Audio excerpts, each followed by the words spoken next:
Yo, what's happening, people? You're listening to the WRESTHINGS podcast, the Kenny Omega approved podcast. If you like what you're hearing, make sure you like, comment, subscribe. And yeah, you already know this podcast is by the man them, for the man them. Bow! Yo, episode 120 of the Wrestling Podcast. Make some fucking noise for 120. Yo, listen, yeah. I don't think you understand the gas levels are so high right now, man. Like, I don't think you understand who we got in the building, fam. Like, bro, come on, man. Let's give a round of applause for Ospreay, man. Make some fucking Billy G.O.A.T, fam. What Ospreay? People thought we couldn't do it, but we're here, bro. Come on, man. I'm gassed. You can see the belt. You can see the belt. Can I touch it, bro? No, you go for it. Yeah, look at the belt. Look at that. Come on. Heavy. Bomba. Real thing, man. Bro. Put it in the check bag though, it's an half pain in the ass. If you got like 20 kilos luggage, it just takes up 10 of it. So Shit. Pack smart. Wow. That's amazing belt, man. Appreciate it, man. Thank you guys very much for having me as well. Like I actually watched the podcast. Like I've seen all of them. So the energy, the vibes that you guys bring to professional wrestling is. Can you repeat it for them again, just in case you didn't hear it? Give them both mics. On the The thing is, I feel like people are not listening when, you know, these people say this. But can you repeat what you But just like, said? it's because the wrestling community is horrible sometimes, and like we can all understand that. But we're all in this because we do generally love it. And just as someone who's actually watched the product that you guys put out, it gives me great energy, great vibes. I saw you guys at York Hall. You guys, even in just your one section of York Hall, it spread around the entire room of how you guys made that place feel real good. So on that note, you guys are doing fantastic work. Appreciate it, man. No problem. Before we get into the intros, I know we're doing a bit of technicals. How's everyone doing today? Yo, Quick I'm mental blessed, health, man. I'm good. You know, just finished work. Happy to be here every What'd you do at Wednesday. work?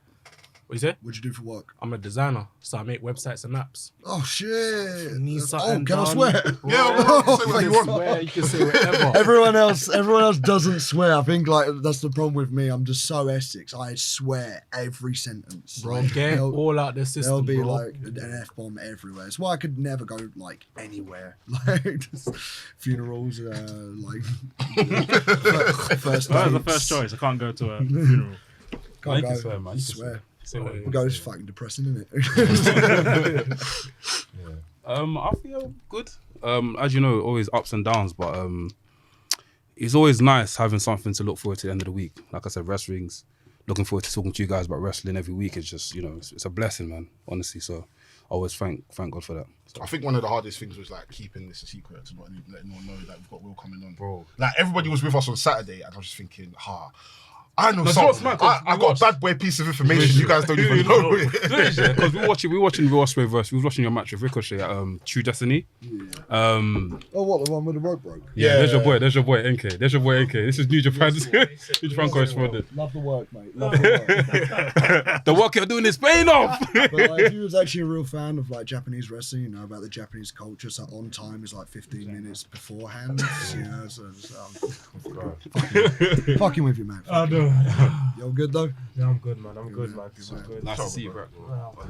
Make some noise for NK. He's back on the podcast. Make some noise for VRSYJNES as well. He's back on the podcast. Big shouts to our boy This Black. is the man that got you involved in New Japan. Yeah, a little bit. he's the guy, man. That's the guy. Excellent. Thank you. CDM. Thank you so Yeah, I much. try, man. I try, man. Because he's the only one that watches Japanese wrestling. No, I mean, but Big up my Bruce. It is. Big up my Bruce. He watches Japanese wrestling as well, but I call this guy the indies. This guy knows everything. This guy took me to my first show. I'm taking this now. I am mini knowledge. Here you are. I'm having that. I'm mini knowledge. That's knowledge over there. He knows mini everything. knowledge. Everything from you I'm name a it, bro. historian. You name it, he knows it.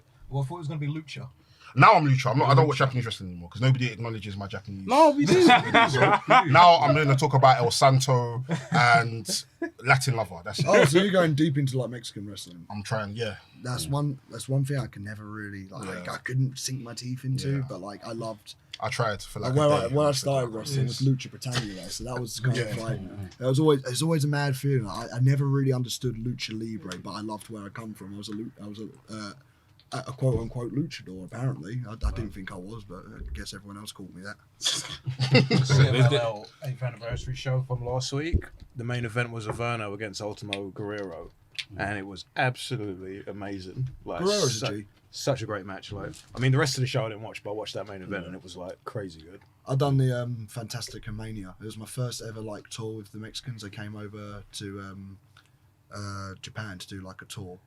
They're all fucking wild. Like the most insane spot. Like there'll be a show for like 500 people, and these ones like you kind of like take it a little bit easy.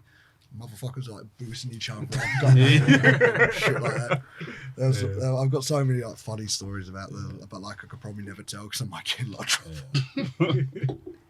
But I was saying, on Saturday we got a thing called Wrestling's House, right, where we get like a wrestling match and we get like 6 people on the couch and they watch the wrestling. 6 people on the couch. I mean, obviously not one goal, but it's like two. Oh, so it's like Gogglebox. You remember Gogglebox? Mate, I love it. Yeah, it's like Gogglebox. So Gogglebox for wrestling. Gogglebox for wrestling, yeah. So we had one of the matches we watched was Ospreay versus Ricochet. And I was looking at the match and I was like, oh shit, we got Ospreay coming this week. And after one of the people behind me, they heard me saying it and I was like, oh shit. So wait, what'd you say? And I was like, oh, I had to break the news in it. And everyone was just gassed. Like, Oh, you told everyone? by accident, bro. Oh, I didn't even know. By accident. So, yeah, man. Great match as well, by the way. When the ropes broke. Mate. I don't know how you guys continue that. Easy, That's crazy. because we're professionals. And Make some noise for professionals. you say it, but like we did, like it's not like we came into wrestling and the door opened. It was just like, all right, get on the top rope. That's all you're allowed to do. That's it. Yeah. Like get out there. So many people, like you get up on the top rope, people look at you, go, "Oh, do you want a long career?" And you go, "Yeah, well, fucking get down." Like, do you know what I mean? But like everyone learns how to actually wrestle. It's just when that broke, it's just you go into like an area of your mind where you go, right, what do we do instead? And you just cut out anything in the top rope and just wrestle each other. It's just simple. Because I remember you had an interaction on Twitter today that recently that was hilarious. I remember somebody was like, somebody was commenting on Francesco Akira in the Best of the Super Juniors. Mate, and then somebody was like, this is Ospreayisms. And I'm like, I think you should make that a thing, you know. I think you should make it trademark that, and put it on a t-shirt. I don't understand where this has come from. It's like I've invented flips. I didn't, mate. I'm just like. El Santo, like I was just saying. Yeah, exactly. Like you're the face of jumpy, flippy wrestling. Like Yushin Thunder Liger invented the shooting star press. No, he didn't. Ospreayism did.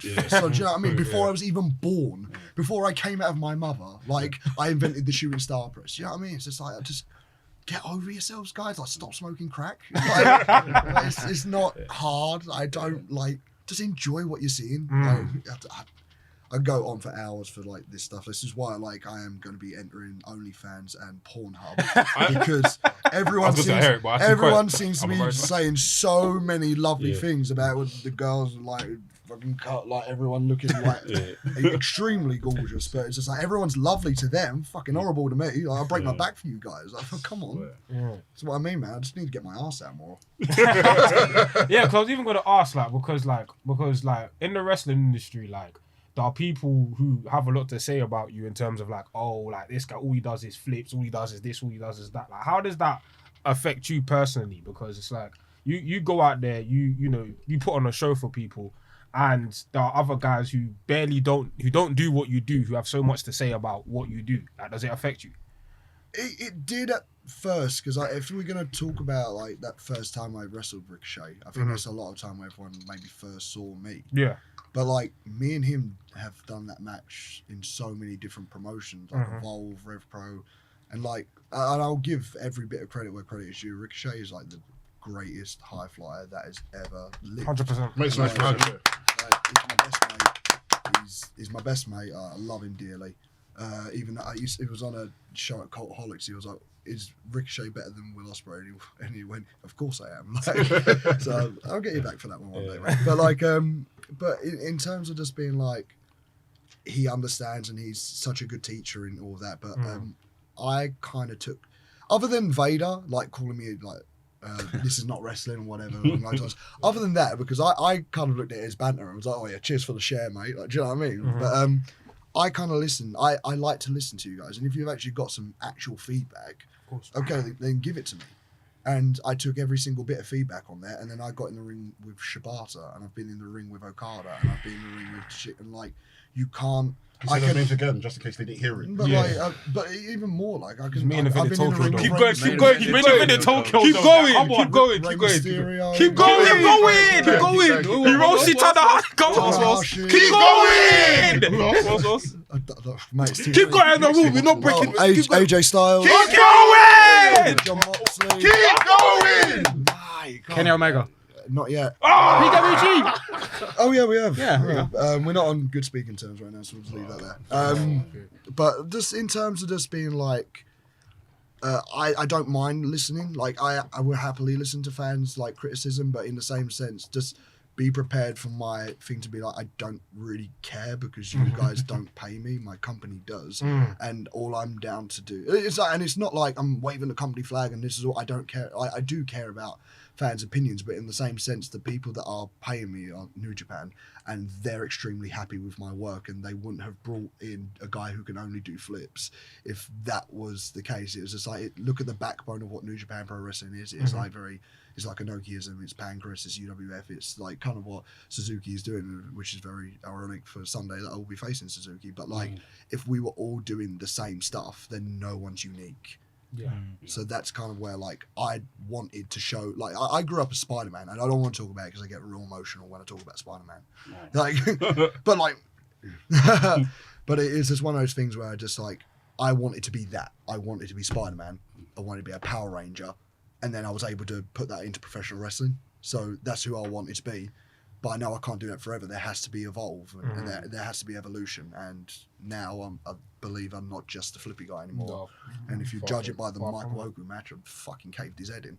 So I'm not, like, just that's be all and end all. It's just like that's who I am now, and it's just like in the British wrestling scene, I'm the bar, like, and no one, and I mean that with like every there are guys who will one day be able to do it, but just when I'm gone, like I'm the bar right now. And Can you repeat it again, just in case you didn't hear me?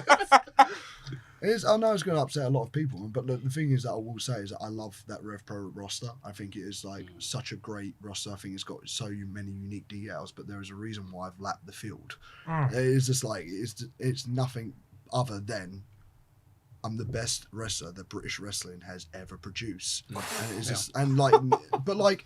Say the Dynamite Kid, has Dynamite Kid ever main evented a Tokyo? No, it's factual. Has he held the top prize in Japanese pro wrestling? Same as Regal, same as British Bulldog, same as Pete Dunne, same as Zack Sabre Jr., same as like every single person. I'm one of a kind. I'm literally the greatest thing this country has ever produced. So on that note, and like, and I'm 29 years old.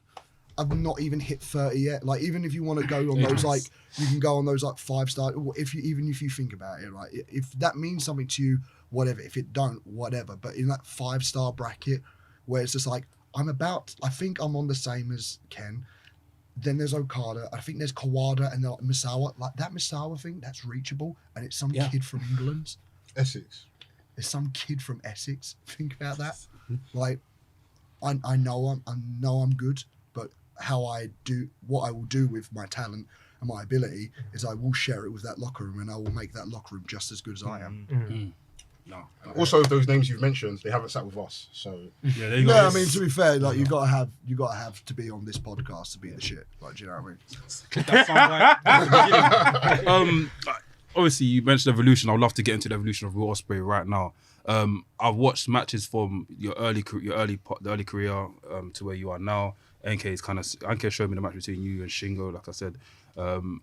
And bro, I can't lie. What I've seen is that you've bulked up. Yep. Your character personality has changed. Like, bro, talk me through everything. Talk me through your the early start, man. I heard you was wrestling at 50. When did you start wrestling? 14 years old. We got kicked out of our wrestling school because we got bored and decided to do backyard wrestling in the same place that we were actually training how to do the British style, and I was just like so boring. So me and my friends went outside, found like a big old bush, and was doing like Death Valley drivers in bushes and shit like that. Trainosaurus outside banned a lot of us. So then I got into a lot of trouble as a young kid. Like I've been like stabbed before, and like as a 14-year-old kid, but like not really. The guy just went like that with a knife and hit me. Like, but I'm alive.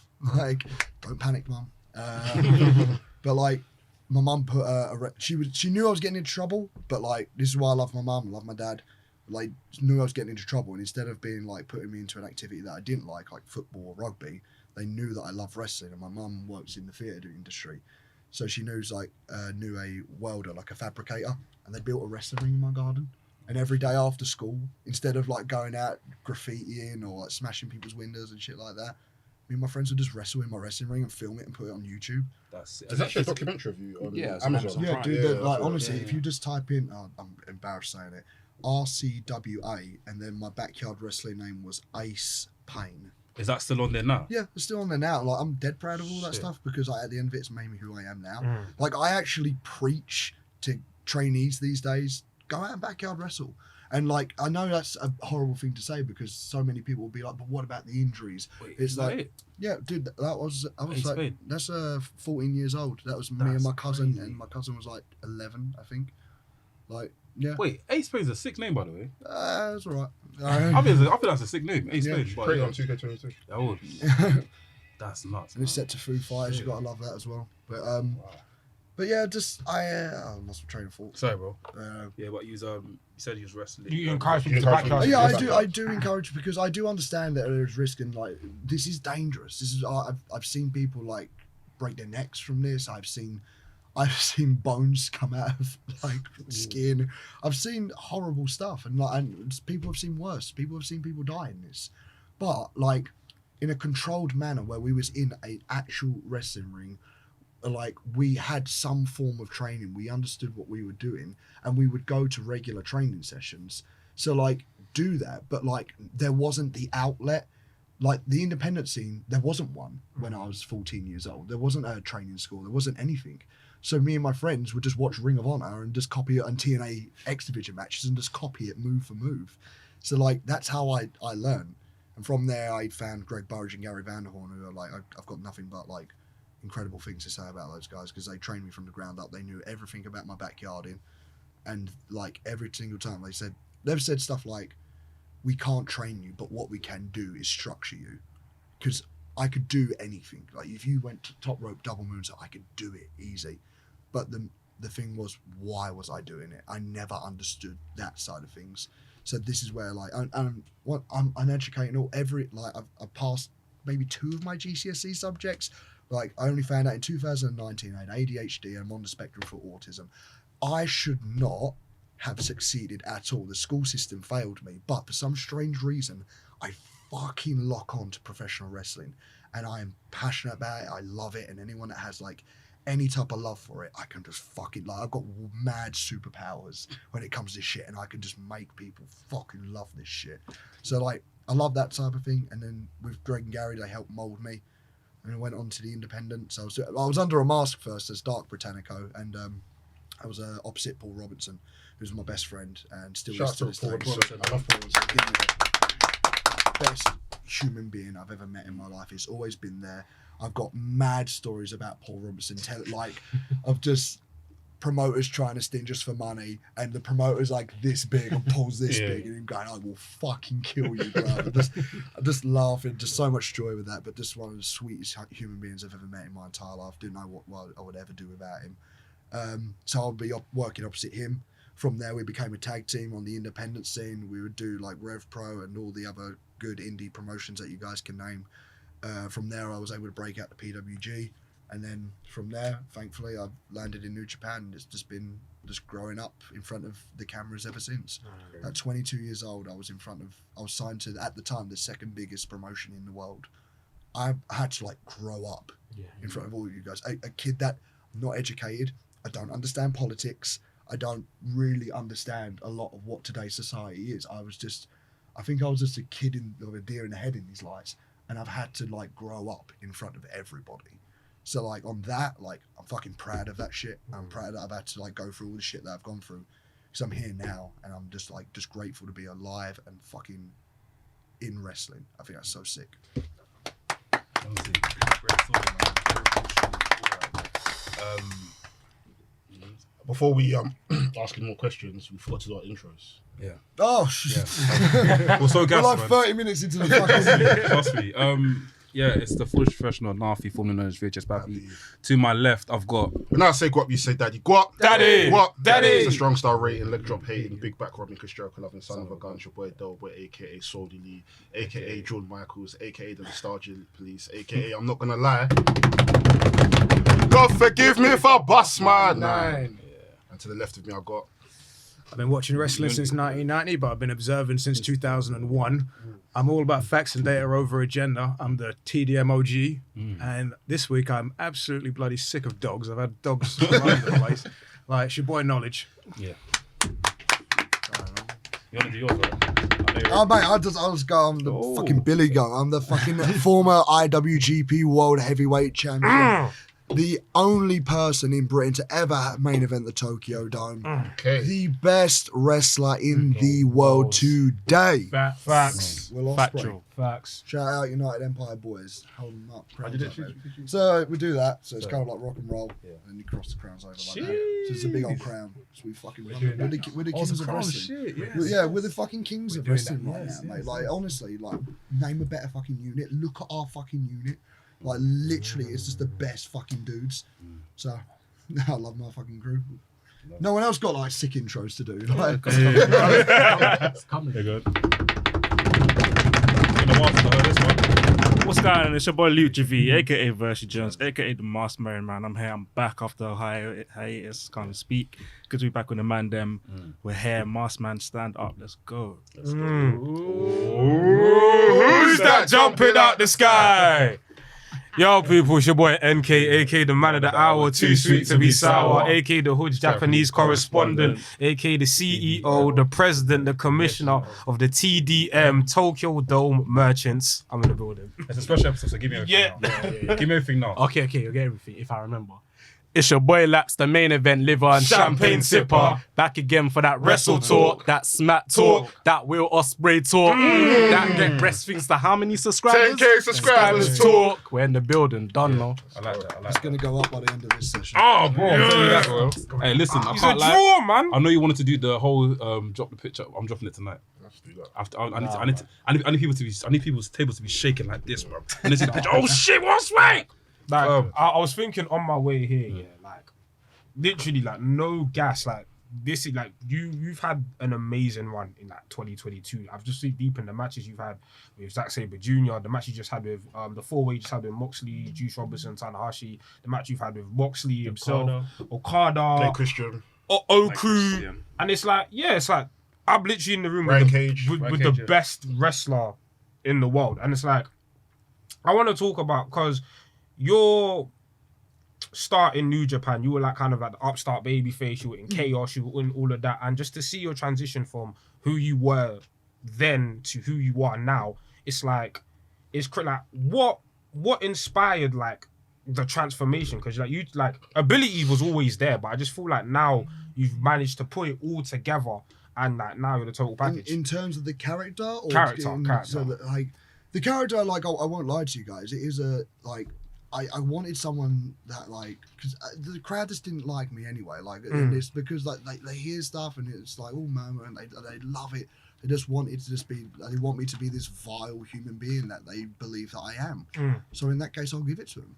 But like, and the closest thing that I could think of to someone like who was kind of in the same category, but he earns way more money than me, was that Jake Paul. Like that's literally, I saw that. And I saw everything. He was just getting heat because he was one of these YouTube sensation guys that just made so much money. And people were like, fuck this guy. I can barely pay my fucking student loan. And this guy's rolling around in every car that I've ever dreamed of, wearing all the watches. Versace jackets. The Versace jackets, all of that. Why am I not him? Why do I not? And I sat there, I went, that's me. That's that. Like, at first, I really looked at... Tom Hardy's portrayal in Legend of the Cray twins, which is just like, I love that film, so it's one of my favourite films. But just, I tried it and it just, the suit didn't fit. This does. Because I don't mind gassing myself up. I don't mind talking about all the things that I've done and you guys have not. Like, I love, because it comes from actual speaking the truth. It's just like no one in this country has done a fraction. There's like one person who could probably like go against me in saying that's Drew McIntyre. That's the only person, because he's the only British guy to win the WWE Championship. That's cool, but you had the opportunity to come to Japan and you passed to go to NXT. I can go there one day, but for now, I want to be the top guy in Japan. And to be honest, like I don't I'll be honest and say it right now. I have no aspirations in going to WWE at all, and it's not because of like the product or anything along those lines. I mean, I'm not a fan of it. I'll happily say, but it's just my lifestyle is just, once again, I never wanted to be the big star pro wrestler. Japan allows me to do a tour and come home and live my family life, and like, if anybody has ever like spent more than a couple days with me, family to me is everything. And like, I love my mum, love my dad, no shame in saying it, love my nan and granddad, and I'll bend over backwards and fold myself in half for those guys. But then if you're a part of that friend circle as well that I consider family, I'll do the exact same thing. And it's important for me to have those breaks away from wrestling to be able to live that life. And because one day I wish to be like my granddad or my dad or like even my mum, because like that, they're the people that have made me. So I'm like, I want to do that one day. So, but New Japan for me is the enhancement, and the focus is professional wrestling. I'm not doing storylines where I have this guy's up with my girlfriend and like whatever, or like we got to do a wedding angle, or like Kidnapped by ninjas. So wait, what? TNA happened to Samoa Joe.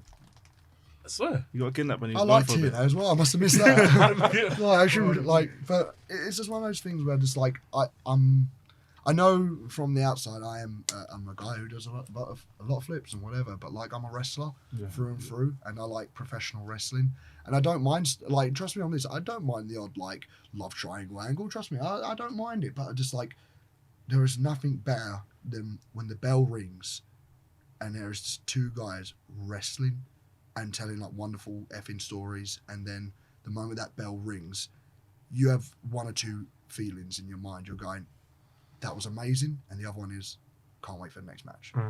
And throughout my time with New Japan, that's all it's been. And I love the company, inside and outside the company. That place has done incredible things for me emotionally, mentally, and physically. Like, it's broken down my body because the matches are extremely difficult, but they've always looked after me, and for that, like, I've got nothing but love for that company. But like, in terms of how like the character came about, it was just, people turned on me. I didn't turn on anyone. People turned on me. They wanted that. So then, in terms, I'll give them that person that they generally do want. But for me to be the person that I needed to be, I needed to knock off Okada.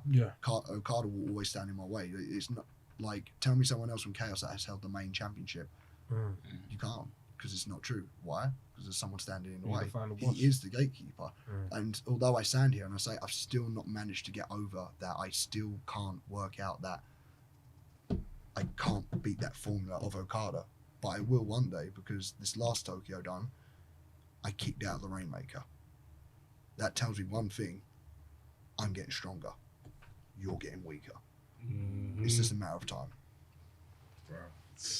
What was it like transitioning from being in Chaos to now being your own leader of your own faction?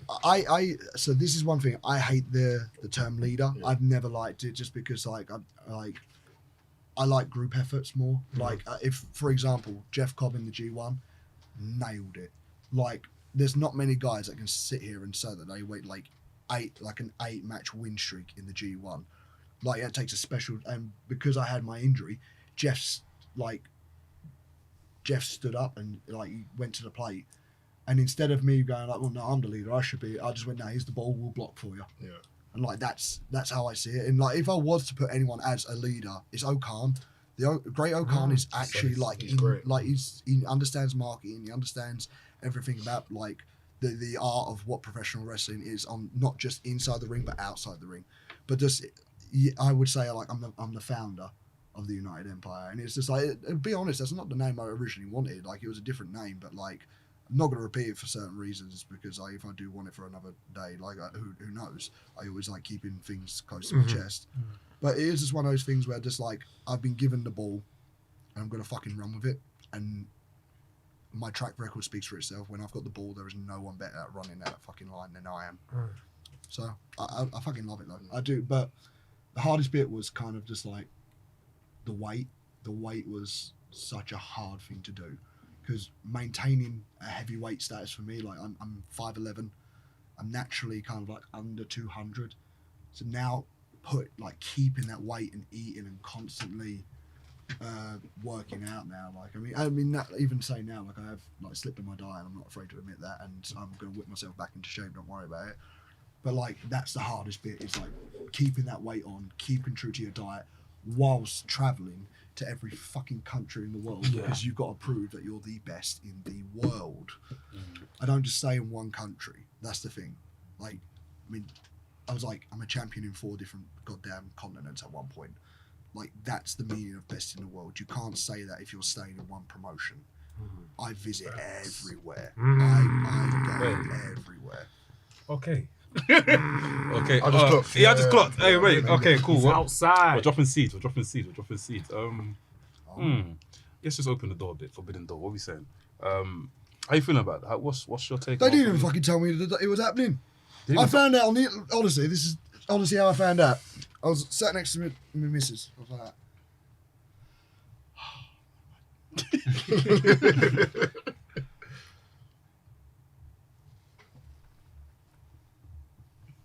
are we doing a show with AEW?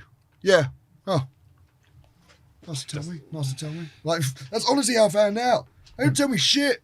So for all I know, I'm not even on the damn show. But what? I don't know. I honestly don't know. But stupid if they are, because I mean. No, you've got. If you were on the show, though, who would you want to face?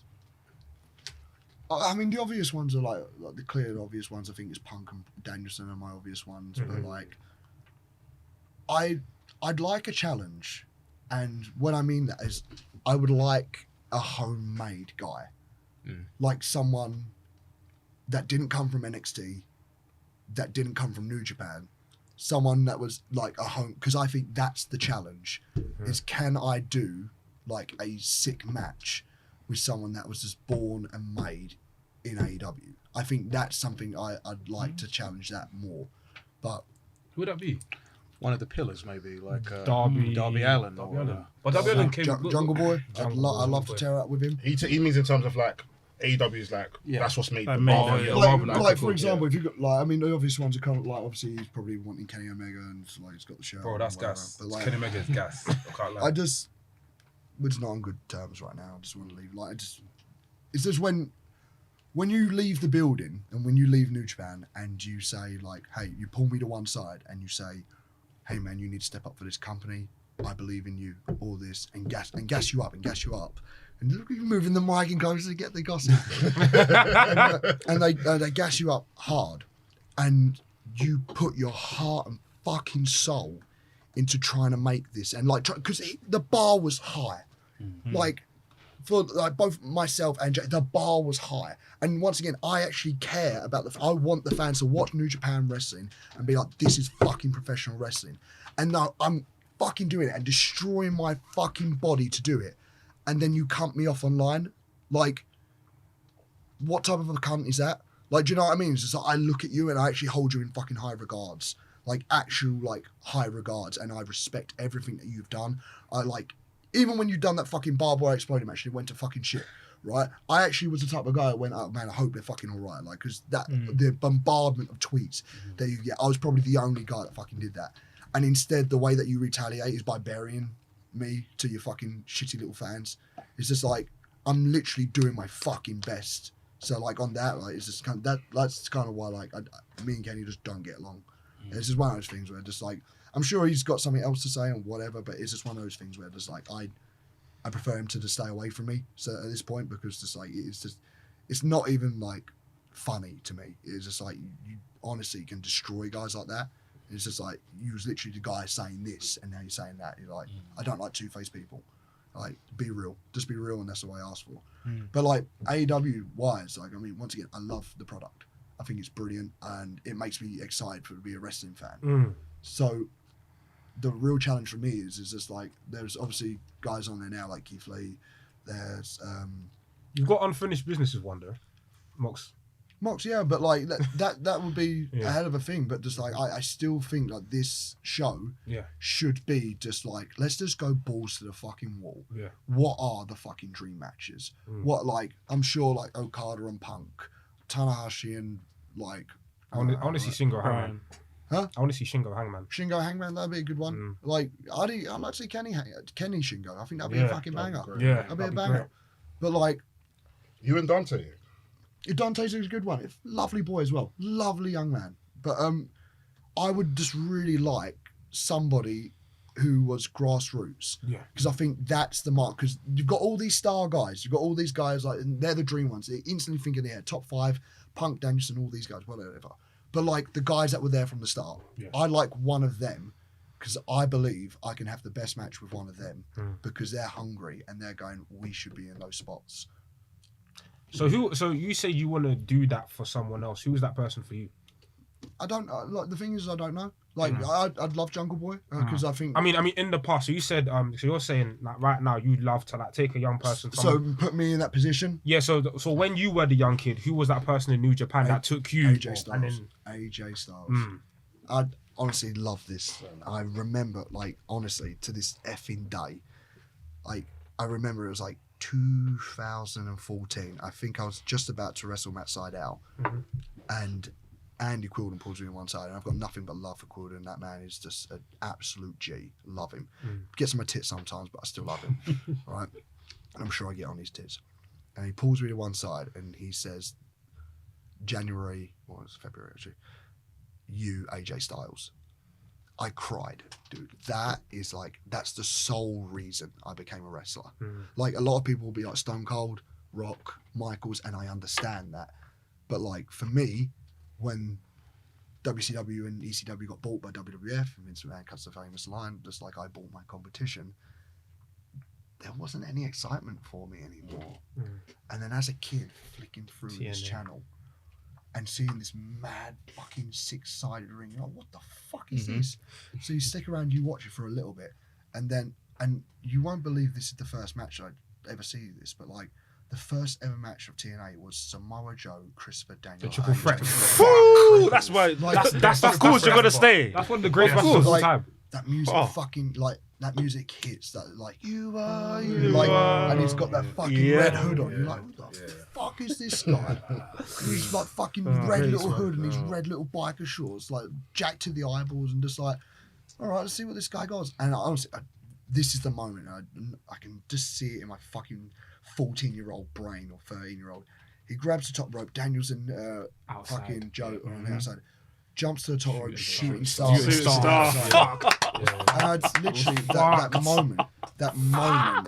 Like, it was either one or two choices. I fucking do my homework, or I like Stay watching. I'm gonna be a pro wrestler. And like the moment Andy told me that, the greatest fucking like night of my career at that point, because I got in the ring with someone that I hold so high on my pedestal, and the fact that when I met him, he knew everything about me. And the thing that makes it so cool for me now is I got my job for New Japan through Okada, through Tunnel watching me, but the main guy, AJ Styles. Big up AJ Styles. Big He's the fucking greatest, man. He's the fucking GOAT, man. Like, and that's kind of how I even put him as the GOAT as well, because everywhere he's been, He smashed it. everywhere. He's the gold standard. Smashes it. Even WWE, the place that we all fall, there's no way he's going to be. They're not going to put that strap on him. It's a Champion nice in a year. Mate, I was even like, the week before he made his Rumble debut, was in a service station eating McDonald's together, just talking shit. And then all of a sudden, Sunday's fucking in the Rumble. It's just like, I had chicken nuggets with you, bro. I hold that so high, man. I hold that to such a standard. Speaking of that, because I remember the first time I saw you live was you actually wrestled AJ. It was 2015, I believe it was. Was it the freeway or the singles? No, the singles. Yeah. But at that, do you remember like when you was in that match? Like, where was you in your career, and what did you learn from AJ in the ring? He fucking hits hard. He hits so hard, like unnecessarily hard. Pacing, how to like structure a lot of the stuff, and he says like little things that I don't want to break the fourth. Yeah, of course. It's just kind of one of those things where like after you wrestled someone of that caliber, and it was the same when I wrestled Ricochet, when I wrestled Matt Sydal, that's the GOAT. That's the man. You just become a different wrestler afterwards. I felt like I just absorbed all the guys I wrestled powers, and then when I wrestled AJ, it was just like a light bulb going off in my head, just being like, wow, wrestling's actually like really easy. And then I think it was like literally 10 months later, and then New Japan wanted me to come in. So it was because he was on his way out to WWE. I think they was just like, fuck, we've lost 4 of our guys. We lost Nakamura, we lost AJ, we lost the Bullet Club. And apparently he just went, why'd you get that Will kid? Mate, that's the GOAT to me. That's sick. That's so cool. That's crazy. Has there been any, just asking, has there been any interest in like WWE ever?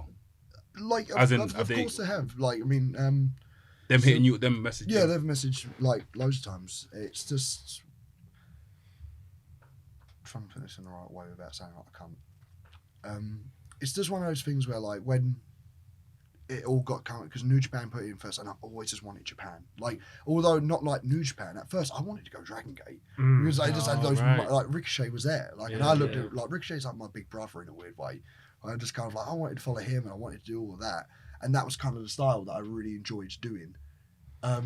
So I wanted to go there, but then this opportunity came up, and it was like almost like a tryout. Like, cause I was just really blessed. Like, you just got to imagine it in October that like Rev Pro did the crossover show, and I had Gator ringside watching me.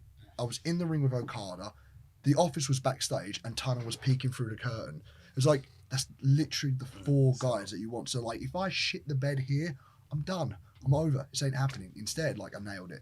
And then after that, Impact wanted me, and at the time, I really wasn't a fan of Impact. And I like actually putting positives on shit now, because I did a tweet. I saw the tweet. Yeah. You wrestled that Impact as well. Yeah, I did. Yeah, I done the King of the Mountain. I wrestled with Mark Andrews against the American Wolves. I think it's got to be said, and we should all be positive about wrestling when stuff like this should be said. Because at one point, we all thought, I can honestly say this, I think everybody thought TNA's going to go under. They're going to get bankrupt. Yeah. They're going to be done. They have weathered this storm so good, and that speaks volumes to the talent, the Office backstage, and everything in between the fans. Just like, it's such a good product now, and I think it deserves its praise. But like at the time, Impact I didn't really want, so it's a toss up between WWE and New Japan. And at the time, obviously NXT was a thing. Prince Devitt just went through there. Kenta was. Joe was there. I think as well. Sami Zayn. So everyone that went there had done at least something in Japan. Like Puck especially, like everyone did something in Japan, whether it's one tour or whatever. So in my mind, I politely said that I would prefer. They wanted me for the Cruiserweight Classic, and then when they find out I was going into Chaos. So was that the same Cruiserweight Classic that Zack and Ibushi did? So they wanted me in that. They wanted me in that, but like I didn't like not turn them down, but I just stopped kind of talking to them, just like not really answering the calls and stuff like that. And then ghosted them basically. But it was just a point where I just like. I finally answered the phone and I just said that I just really want to do Japan, and then they offered me a deal. And then obviously for me at the time, like if I'm getting a deal, like fucking hell, like this is it. Like, because I didn't know, like New Japan did contracts. So I was just, oh wow, this is like sustainability, this is like employment, and this is WWE. And then when you ask your mum, like if you go on to now and you go up to your mums and you go, Mum, WWE or New Japan? 9 times out of 10, they'll say exactly what my mum said. I don't know what a New Japan is. But like, I know WWE. But like in my heart, it's just like I knew that's where I wanted to be. Yeah. So it was kind of like a no from there. They asked me back again in 2018, and then because I think that's when they were starting the UK thing. They wanted me for that. Weren't available. And then they wanted me for 2018. My face said it. Like bullet dodged. Like yes. But like just I've never really, and it speaks. It's not just the product. It is just like I love my home life, and like I've always been here. Like I don't plan on moving. Like I even think like if American fans watch this, I feel like they notice it. I'm hardly in the country. I go for a weekend, and then the first fucking flight I get home, and it's because I just enjoy being around my family and friends. And it's nothing to do with like the American scene or anything along those lines. I just like my family life, and the idea that New Japan goes, we're going to give you this money every month, and you can go home and spend time with your family. You can see like your little nephews and nieces grow up, and shit like that. And that's like, you can't put a price on that. And although like there will always be like that doubt in my mind of being like, but what if you did go?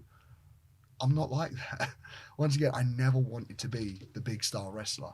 I'm just a bloke that was doing like mastic work and electrician work badly, and I was able to get into wrestling, and because of that, like I thrived. And I can't speak enough of like, I'm thankful for the people that have got me there, and I'm thankful for the offers from WWE, because that obviously clearly says they value my work. But in the same sense, I'm just like, this is what I want. I want my family life, and like I won't sacrifice that for millions of dollars. Or maybe millions, but but no, I love my family life, and you can't put a price on it, unfortunately. Like, you've been able to achieve a lot at such a young age, but my question to you is that what keeps you, because you, like you said, you've won the IWGP Heavyweight title, you've main event in Tokyo Dome, like you're the face of essentially British wrestling, you're one of the best wrestlers in the world. Like, what keeps you going? What keeps you, like, because a lot of people in your position can get complacent, can be like, okay, I've achieved more than people in their 40s, like I'm done. So what keeps you going? What keeps you saying, no, I need to? Because right now what you're doing, for example, the feud you're having with Moxley is incredible, and then the stuff you're even doing the US title with Tana, it's incredible. Like, what keeps you going? What keeps you thinking, I need to still maintain my status as the best? If you can't be relevant in the same company that you've been in years, then you're not that good. And I say that because you stay in that company and you're too afraid to reinvent yourself and to try and push different boundaries and do different things. So instead you just go, well, I'm just going to take my act to somewhere else. And sometimes that doesn't work out. And I feel like we can all say, like, that act sometimes doesn't work. And like one of these days, maybe I will be done with New Japan. I don't know. But like right now, it's just like, what pushes me more than anything is I loved that Tokyo Dome main event. It felt like I belonged there. I felt like I earned that spot. But in the same sense, that was not the Tokyo Dome. Yeah. Yeah, silence. That's factual. That's true. fact. And like The atmosphere. I hate saying this, and like, I hate saying it out loud because it makes me feel ungrateful. But like, and I need to stress this enough. I'm so grateful that I was in the main event of the Tokyo Dome. I really am. But I remember somebody, I think it was Aaron backstage, he went, how'd you feel? And just before I went out, I went, nothing. And there's part of me that's because I was in the fucking zone, and I was like, I know I belong here. But the other part of me was just like, it's not the full experience. And trust me, when I was out there, and I was like hitting fucking Okada with the Rainmaker, and I could hear him like, whoa, and I was like, fuck, there they are. And I was like, fucking shark smelling blood, like fucking pouncing on that shit. And especially because it's like you've seen, like you were there at Wrestle Kingdom 14 when it was like full capacity, and you've been there, and just to see the contrast. I saw Kenny versus Okada. Yeah, mate, that was like watching that with my own eyes. It's like I discovered fire. I even remember at one point, like when Kenny kicked out the Rainmaker, there was a beer cup next to me. I was so excited that he kicked out. I just booted the fucking beer thing. Like, just some poor Japanese person went, fucking hell, what was that? Like, just like, that's the level of excitement. And I was just like, I only got like at best 10% of that. 10 fucking percent. I deserve the 90. Yes. I deserve the rest of that fucking percentage, because like I fucking grafted. I've changed my body. I put in the work. Look at the time I won that IWGP Junior title. I fucking ate that motherfucker. I ate him. I am now a completely different man. I know I operate different to any other pro wrestler.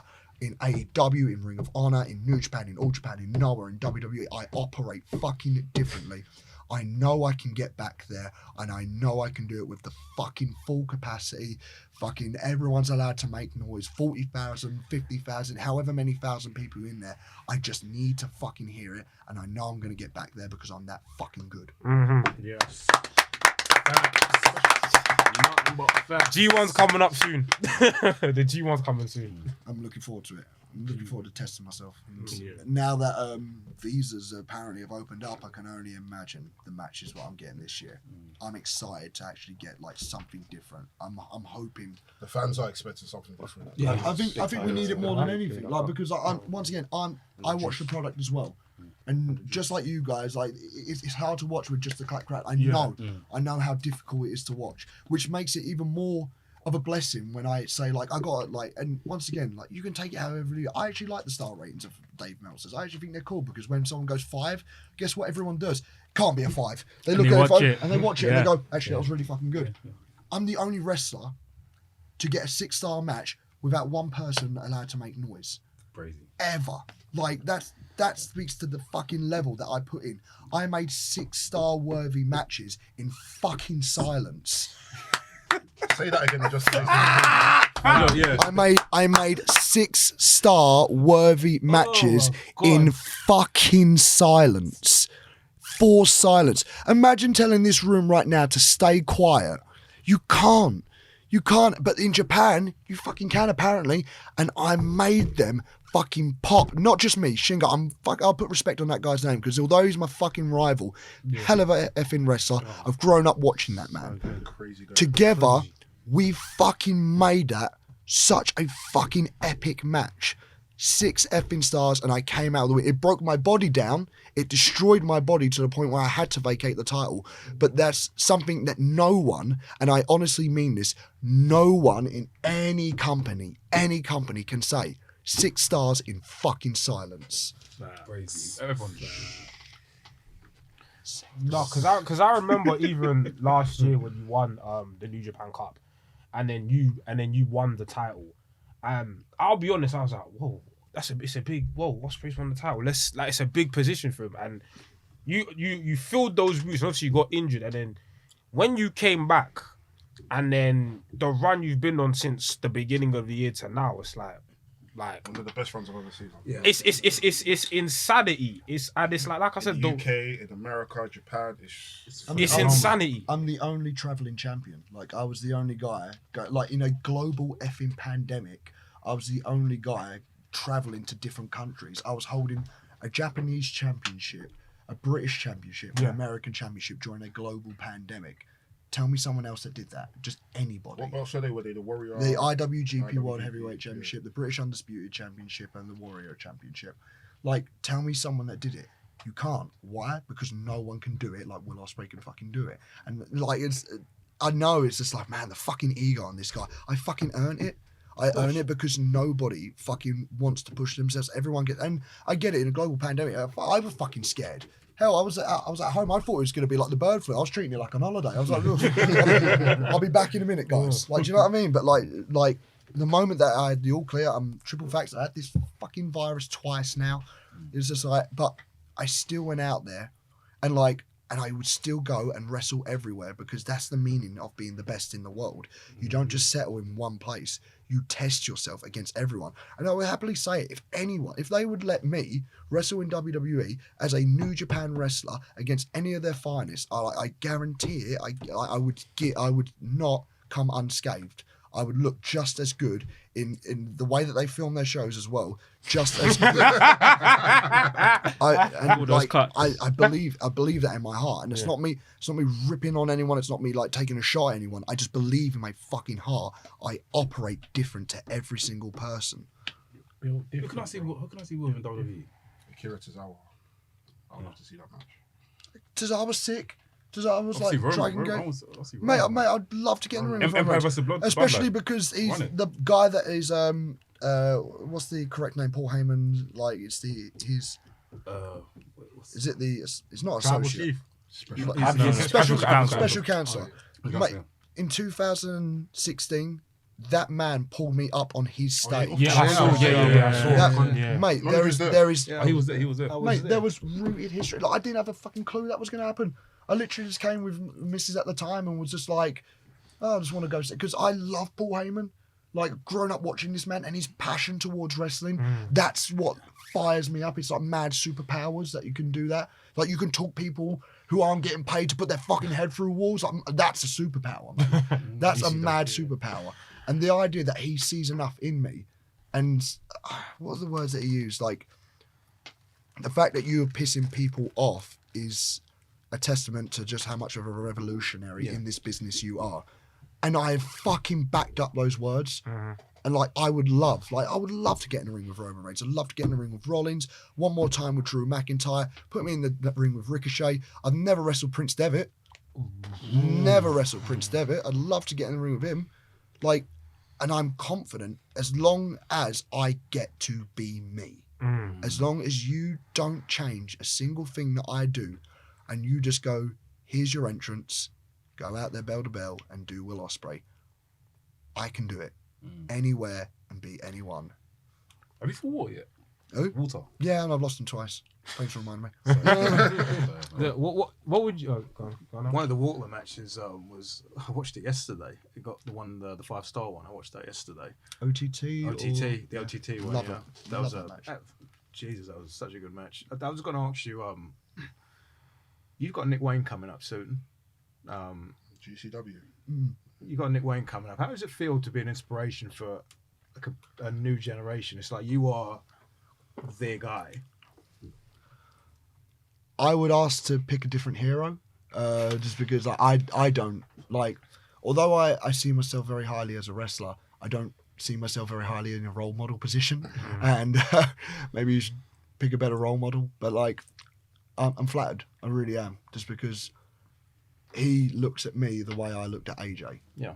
And I think the fact that I can give back in some way, and like I can help this guy become the next big thing by whooping his ass for a little bit. Like, but like, I get excited about shit like that. Like I've had people come up to me and say that they used to watch me when I was 13 years old, and that makes me feel old. But like in the same sense, I take it with great pride, and it's like now like, and it's only this year, and like I wish I could tell you guys, like I would happily tell you off camera, but like I wish I could tell you guys the transition as a man that I have gone through, because now previously you gave a 22-year-old kid a fucking contract who doesn't know anything about money, and all of a sudden gets all the... Bruv, I was wearing Lonsdale 3/4, like fucking couldn't afford a gym membership. That, like, it changes people. It does. The fact, like, and imagine being on ESPN, Sports Central, because you and Ricochet did some crazy flips in a match. You can't... I was 22 years old at the time. Like, you throw that at a kid and it makes you lose your mind. But now as a man, and with the people that I am surrounded by, my great friends, I'd happily name all of them, but I'll be here all day. But like the people I'm surrounded by, the people that I live with, the people that I share my life with, and the people that I go to bed every night with, and the people that I drop off on runs, I would say that, has changed me as a fucking man, and I understand the responsibility now. The responsibility is there to now grow this next generation of wrestlers. And I hate that people will look at them and instantly tell them everything that's wrong about them. I'm here to make that change, and like I'm here to help as much as I physically can. So although Nick Wayne is going to get in the ring with me and I'm going to teach him a lesson, it's going to be a very hard fucking lesson, because it's the exact same lesson that I've gone through. And I'm excited to go to GCW because, once again, I'm a kid that wrestled in his back garden. That's grass up, that place. Like, and although they probably don't view me as that, because I walked to the ring wearing a coat that's worth £10,000, and Repeat that again for the I walked to the ring with a fucking giant emerald green lion head, Versace inside material, Money. and actually like proper stuff as well. It's like the actual kit. Of course, I'm going to wear it to Careful, GC. the fans are a bit Rowdy. a bit rabid. I mean, maybe, but like if they know what's smart, they won't come anywhere near what my possessions are. But in that sense, it's just like, although I wear all of that, I grew up in the backyard. I grew up grassroots up. I like GCW. I like stuff like that. If it's dirty, if it's backyardy, if it's blood, if it's violence, if it's barbed wire, I love that shit. So I'm really excited to get in the ring and do a wrestling match in something that's blood and guts. Well, let's quickly ask. We spoke to Andy Quilden last year. I know he's part of the championship committee for MLW. You got announced for MLW to make an appearance. What happened? If you can speak. I honestly I don't know. I think they booked it in a specific venue, and the reason why I wanted to be at that venue is because not at that venue, but in that area because I know the area. And then I think they just changed it and moved it to a completely different place. Okay. And I don't know if that was my office clashing or their office clashing or something along those lines. But I have someone who does it for me. So if I had somebody comes in MLW, go, we want Will Ospreay, they have to go through the office, and then the office come to me, and I say, of course I want to go to MLW. And I would love to go to MLW and wrestle there, guys, because once again they've got a real sick roster. But on that note, I have no idea what the fuck happened. I was announced, and then all of a sudden I was taken off. And trust me on this, it's there's no such thing as this guy's working the show, and they said he can't be on the same roster. It's just guys, I've been in the ring with guys from Noah. I've been in the ring with guys from All Japan. I've shared rings with I've been in the ring with NXT UK guys. While I was contracted to WWE, the IWGP Junior Champion and the NXT UK Champion was in the same ring at the same time. So if that's your excuse, then you really need to think of a new excuse. I think it was literally just they had it at this specific place and they needed to go here the next day, but this specific place didn't accommodate this one, so they just cut that one out. But it doesn't say that I'm not going back there. I of course I will go back there, and I look forward to the day that I can go to MLW. But right now, I'm a fucking busy boy. It's hard to be in the best in the world. It's hard. And I was going to ask you, Will, because I always tell NK, because me and NK talk about this all the time, right? I always say that I've never seen a wrestler work as hard as you do. And I've seen you wrestle probably 20 times. And it doesn't matter if there's 150 people in the building, you work like you're in a Tokyo Dome main event. And now you've come along so far since, I remember watching you wrestle Marty Scurll at the cockpit once. And at the time, I thought it was the best live match I'd ever seen. You did one with Seidel at York Hall, which is 2 out of 3. Yeah. And at the time, that was the best match I'd ever seen live. And then 2 weeks later, you did the Scurll match, and then that beat that. In front of 150 people. How do you, get that motivation to work so hard in front of such a small audience, to actually go out there and put on matches that other wrestlers wouldn't even put that effort in on pay-per-view in a main event? I think it's because I've got the handcuffs off. No one tells me what to do, and if somebody did tell me what to do, they know where they can go. But it is just and it's just facts. It's just I don't right. This is kind of where the bad attitude that everyone hears about. Don't tell me what to do. And it's just one of those things where just once you tell me what to do, I instantly want to go back. If you come up to me and said, would you mind doing this or would you mind doing that? But the moment you go, you can't do this, I go, why can't I? It's like the word pussy. Loads of people are being offended by the word pussy recently. I don't understand why. I think if you get offended by the word pussy, you're a pussy. Pure and simple. I have this methodology where I think if you honestly pay to see Will Ospreay, and once again, if you pay to see me, thank you. Bottom of my heart, thank you, because I've managed to convince you to part with your hard-earned money to come. You coming on to me, bro? You've managed to part with your hard-earned money to come see some little fuckhead from Essex. Do you know what I mean? So that means a lot in itself. And I think if you don't put in the work, then why are you here? I feel like you're just taking up someone else's spot. For example, right? I'm gonna shout this man out because I've got so much love for this guy, Dan Maloney, grafter, fucking grafter. And the thing that I love about him, he loves his mum, he loves his little brother, and he goes out of his way to do not just the progresses and the Rev Pros, and I think he does ICW. I'm not entirely, but these small all-star family shows, he grafts and grafts and grafts, and that's a guy that's who's ready for the throne. He's ready for that responsibility, and just I admire guys like that. And there are some other guys that do peek out the curtain, And like, trust me when I say this, I've peeked out the curtain and gone, there's only like 200 people in here. Like, just on a Tokyo Dome main event. There's only 200 people out here. But fuck it, no, they paid their money. They paid their fucking money, so give them the fucking Will Ospreay Tokyo Dome main event, motherfucker. And you go out there and I fucking do it. Because it's just, that should be the work ethic. It just should be like, in Japan, no matter what job you do, if you're a bathroom attendant, if you work in 7-Eleven, if you work as a ticket salesman, your job is to have that job with pride. I shouldn't be here. I shouldn't. As a young toddler, I fucking flatlined. I died. Every single breath I take, I'm thankful for that breath. And I take great pride in not only representing my country, because our country has come a long way. Has it had some fucking controversial stuff happen? 100%. Are we clawing our way out of that fucking mess? You're damn fucking right, because I'm fucking leading that charge. But like, I am grateful to fucking be here. I'm grateful for the roster that's supporting me. I'm grateful to my co-workers, for the promoters, and everyone coming together. But like, if you half-ass it, then you're not suited to be in the ring anymore. Because it's about the graft. It is about working hard. It's just instilled in, it's my mother's fucking spirit in me to just work your ass off and give everything you've got. Because one of these days, I'm not going to be able to. Mm-hmm. Mm. I was going to ask as well, though, like you said, you're somebody who grew up from Essex, low beginnings.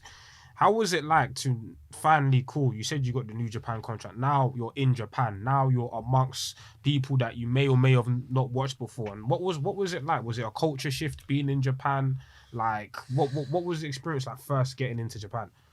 Terrifying.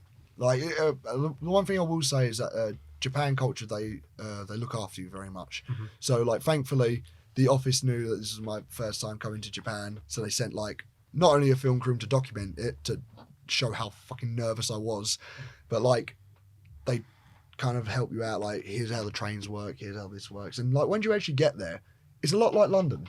Okay. More clean. A lot cleaner, miles cleaner. Like, eat your food off the toilet clean. Like, but just, I can't say it. It's 100% a culture shock, and you look at things, and there are some things about Japan that you're even confused of. Like, I will never, like, to this day, I don't know why we're still in cut crowds. I really don't. Show me the evidence that, like, says that cheering is going to spread coronavirus. Yeah. If you can show me that evidence, then I'll shut the fuck up.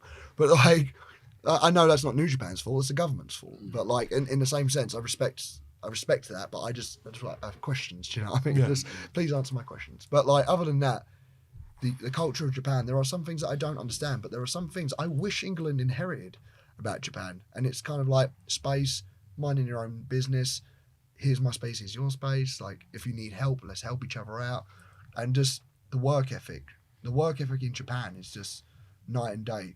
I'm sure you guys probably have seen some, like, low-end indie Japanese shows where there's hardly anyone in the building. Yeah. Great Sasuke has his own promotion, and there's probably like 20, 30 people there, but they still work, like you said, they still work as hard as if there's 240 people there.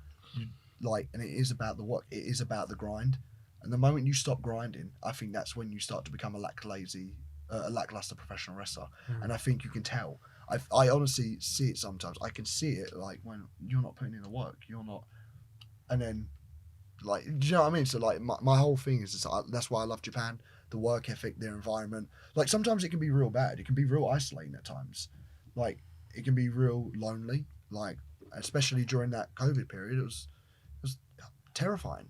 Like, especially with someone who, like, I do suffer from anxiety and depression, and, like, having to be on pills and then being on your own and being told that everyone, like, stay in your room, don't leave, this, that, and that. It's isolating, it's scary.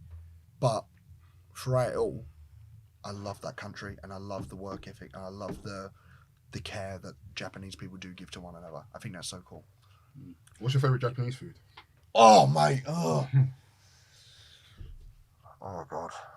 I do love a yakiniku. I really do love that. There's, like, Kobe beef is just next level. Like, I can't begin to describe to you just the succulent flavour of this beef as it just, like, melts on your fucking tongue. It doesn't even seem real, but it is. It's just so good. Kobe beef, for sure. You mentioned about culture shock going to Japan. You also said earlier about you had ADHD and you're on like the autism spectrum. When you found out, did that change anything for you? Everything. Once again, I think we can all acknowledge the elephant in the room that I'm probably the worst person of wrestling, on social media, probably, right? No, it was. It is like I'm in the top 10 at least. I just feel like we're in a day and age where wrestlers should be like it's a different time, right? So wrestlers are more outspoken. Wrestlers are human, as well as obviously they're working a character, working whatever. It's nice to see wrestlers actually showing their personality. Back in the day, you'll get like someone like The Rock or Steve Austin, and their arms reach, you can't even touch them. But now we've got wrestlers that you can actually speak to. Say, for example, I just drop you a message, you reply back. That's nice, you know what I mean? So it's cool, man. I don't think you're that bad. Okay, well, like, in terms of like, okay, I'm dyslexic as well, which like, I feel like I'm just listing off every single thing that's bad and just being like, yeah, I have it. But like, I can't read and I can't write. My handwriting is really poor. I have somebody read my contracts because I can't read them. I fucking struggle with this shit. And like, trust me when I say this, it's embarrassing to say. As a 29-year-old man, I can't read bedtime stories properly. Like, do you know what I mean? That fucking upsets me. Fucking man up. But it is just one of those things where like, when I found out back in 2019, like, do you know what I mean? Like, I passed school, I've already got a mortgage to my house, and I found out, and you kind of go, oh fuck, like, I wish I knew back then, because maybe I would have thought twice about doing this or posting this, because now people have this certain view upon me, and I don't see that as I can't change that. I can't, because once again, when someone thinks you're an arsehole, there's nothing you can change. They're going to think you're an arsehole no matter what you do. But like, I would like to say, like, if you actually really got to know me, like, and you can ask all of my peers, and I mean the real peers that like have been there since day one, I would like to think that they will say I've got a heart of gold, I'm just an idiot. And I'm fine with admitting that. I'm an idiot. I'm more than happy to admit that. But just like, I would like to imagine that I'm the guy that will go above and beyond the line of duty to help where needed to be. And I think that speaks volumes, not just in my wrestling, because once again, like, I did it all. Like, I've literally done everything I've ever set my mind and ambition to, but I'm still fucking going. I'm Tobey Maguire Spider-Man. I'm broken down. I'm straight, like, you see that in Spider-Man where he's like, oh, my fucking back hurts. He's got a back problem. Motherfucker's still going, though. Still putting in that fucking fight. Tobey Maguire Spider-Man. Wait, random question about Tobey Maguire Spider-Man. What's the best movie? What's the best what? Spider-Man movie out of the Tobey Maguire ones. Random. I really like the Dr. Ock one. I The really first like one. the... I like number two. Yeah, number two. Number 2 was Doc Ock, right? Yeah. I really like that because I feel like, especially towards the end, like, because I think we all forgot, especially when the new Spider-Man, the one with all three of them came in, I think we actually forgot that, like, Doc Ock was actually a babyface. Like, do you know what I mean? And it was like, he actually sacrificed himself. I actually, like, forgot about it. So when I saw him back, I was like, oh, fuck. And then when they saved him, it was kind of like, he was always the good guy. He was always trying to do that. He's just, like... And the thing is, I'm just going to say it now, right? And I know I'm on an island with this. I didn't mind 3. I just think it was overkill. I agree. I think I they agree. Sandman, Venom, Harrius, Green Goblin. I felt like what they could have done is Just shrink it back. Yeah, I felt like they didn't need actual Venom. You should just leave Black Suit Peter, and then you tease Venom for our next movie. Number 4. Like, yeah, I think I would like that as well if, like, he'd done that, like, whole movie of Black Suit Spider-Man. Yeah, exactly. But even if it was like Black Suit Spider-Man, and then at the end he sheds it, and then the guy comes in as Venom at the end, like, and then so that makes it go like, oh, there's a Venom for number 4. Yeah. Because like for me, I can't tell you enough how much, like, I can talk for hours about Spider-Man. I really can. Like, and I talked to my missus about it. I got emotional thinking about it because I like to think of it, and maybe you guys think about this with wrestling. I grew up as a kid watching Spider-Man doing the all of us did. Went to school next day to do that. The comic books, the costumes, the costume, all of that. The train sequence. I did this all the time.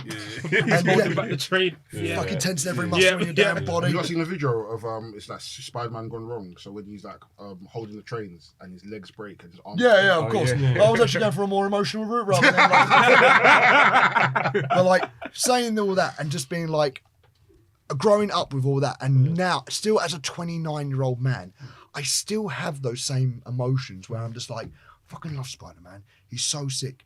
But then the cool bit about it is when you look at like a kid who's going through those same emotions that you felt and you still feel. That's powerful shit. Like, growing up, I think we can all admit the three top superheroes were Superman, Batman, Spider-Man. I couldn't relate to Superman because he's a fucking alien. I can't relate to Bruce Wayne because he was a billionaire. I can relate to Spider-Man. He was the guy that was just barely getting by on his bills, that could barely fucking do it, but was always doing the right thing and fighting for the good fight. I can relate to that. And like now like seeing that go through like a young man and seeing him like doing all this, and you're looking and you're going, he's going like, I'm reliving what you're feeling. And that's why I think Spider-Man is almost like bigger than like it's bigger than just being a fictional character. It's almost embedded into every boy's soul. It's just every boy at one point put on the black suit, the red and blue suit, like, and every now and again through life, sometimes the black suit came on.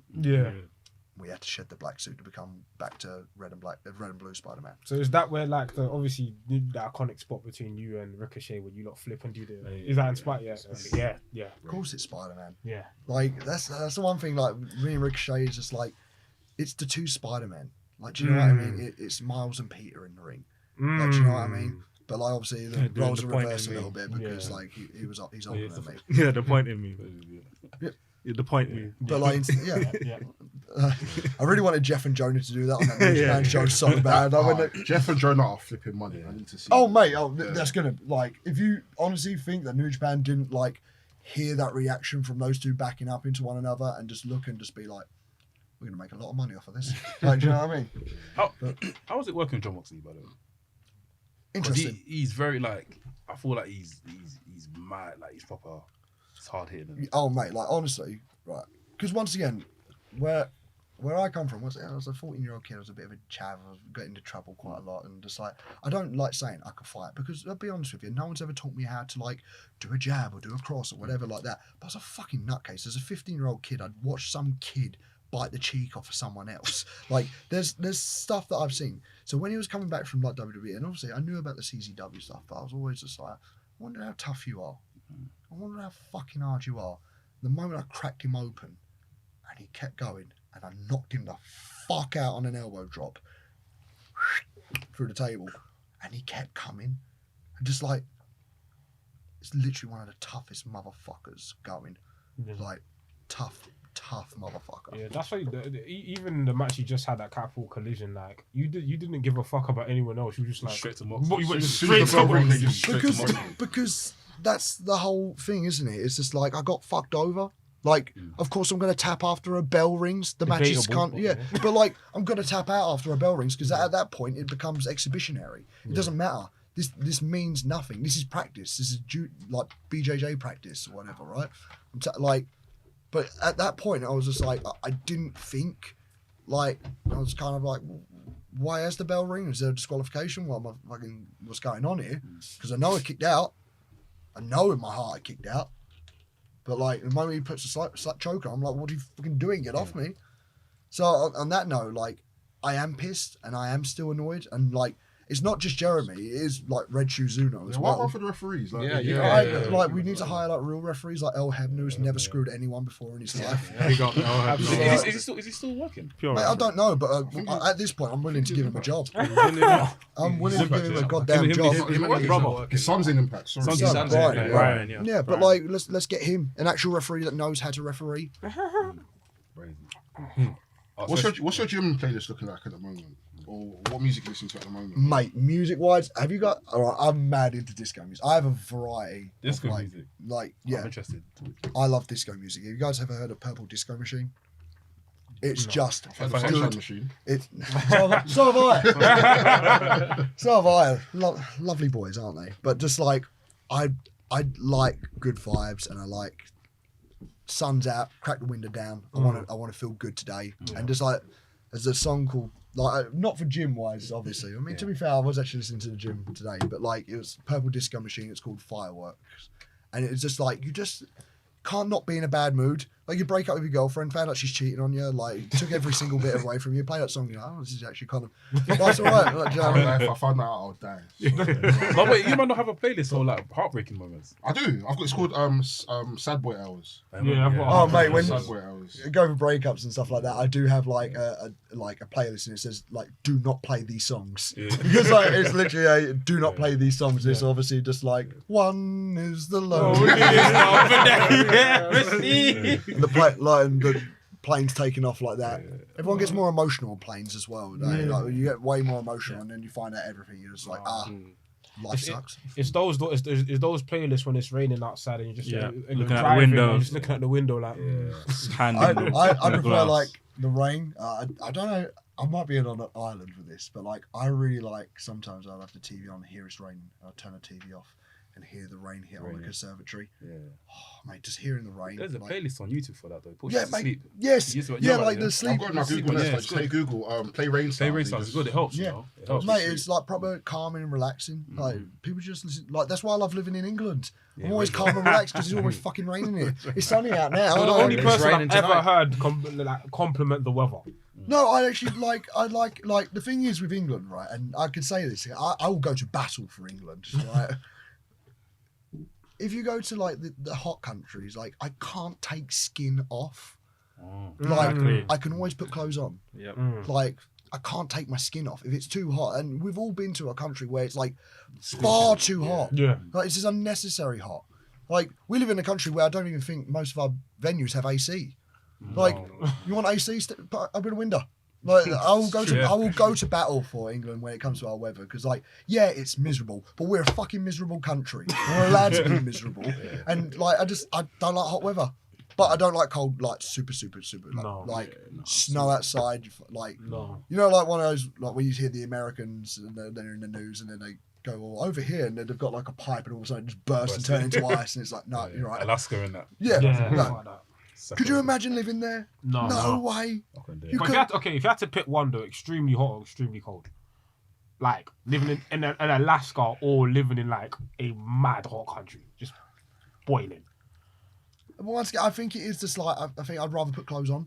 Like, I think so. I'd go. Could you live in Alaska. Amsterdam? I could definitely live in Amsterdam, but yeah, can you live in Amsterdam? Between me and you. Next question. Off cam. Cameras. Back to regularly scheduled programming. I plead the fifth. Ask Wrestlings. Ask Wrestlings. We get you, the people, to ask us wrestling some questions. Got a first question from our guy, Oledira. Big you up every single time, bro. He has a hot take for us. He says, I think Jimmy Uso is holding back Jey Uso. No twins. No one's holding back no one. I feel like that's just once again, I don't watch the product, but just like why are we trying to split up real good tag teams? Tag team wrestling is like an art form in itself, and I think they've come a long way from doing the haka? Is that the where they was doing the haka before the The original gimmick, the Samoan heritage tribe.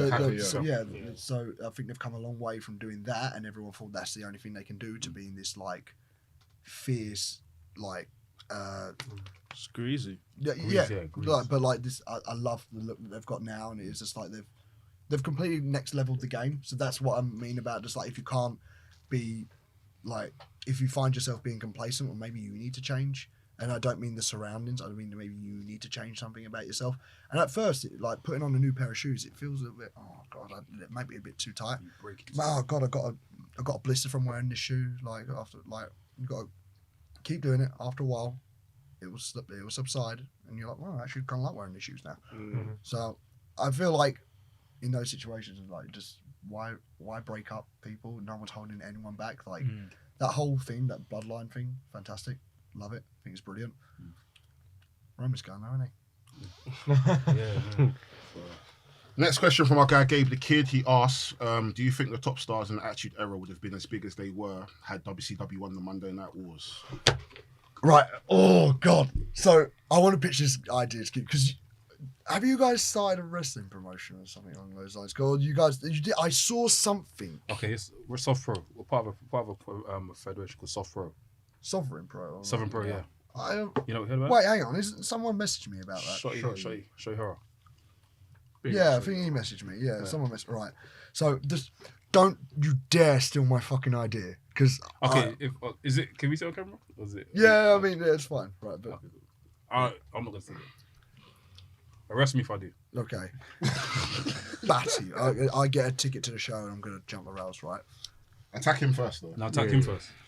He didn't ask to be arrested. Even though he didn't do. Alternative endings to wrestling.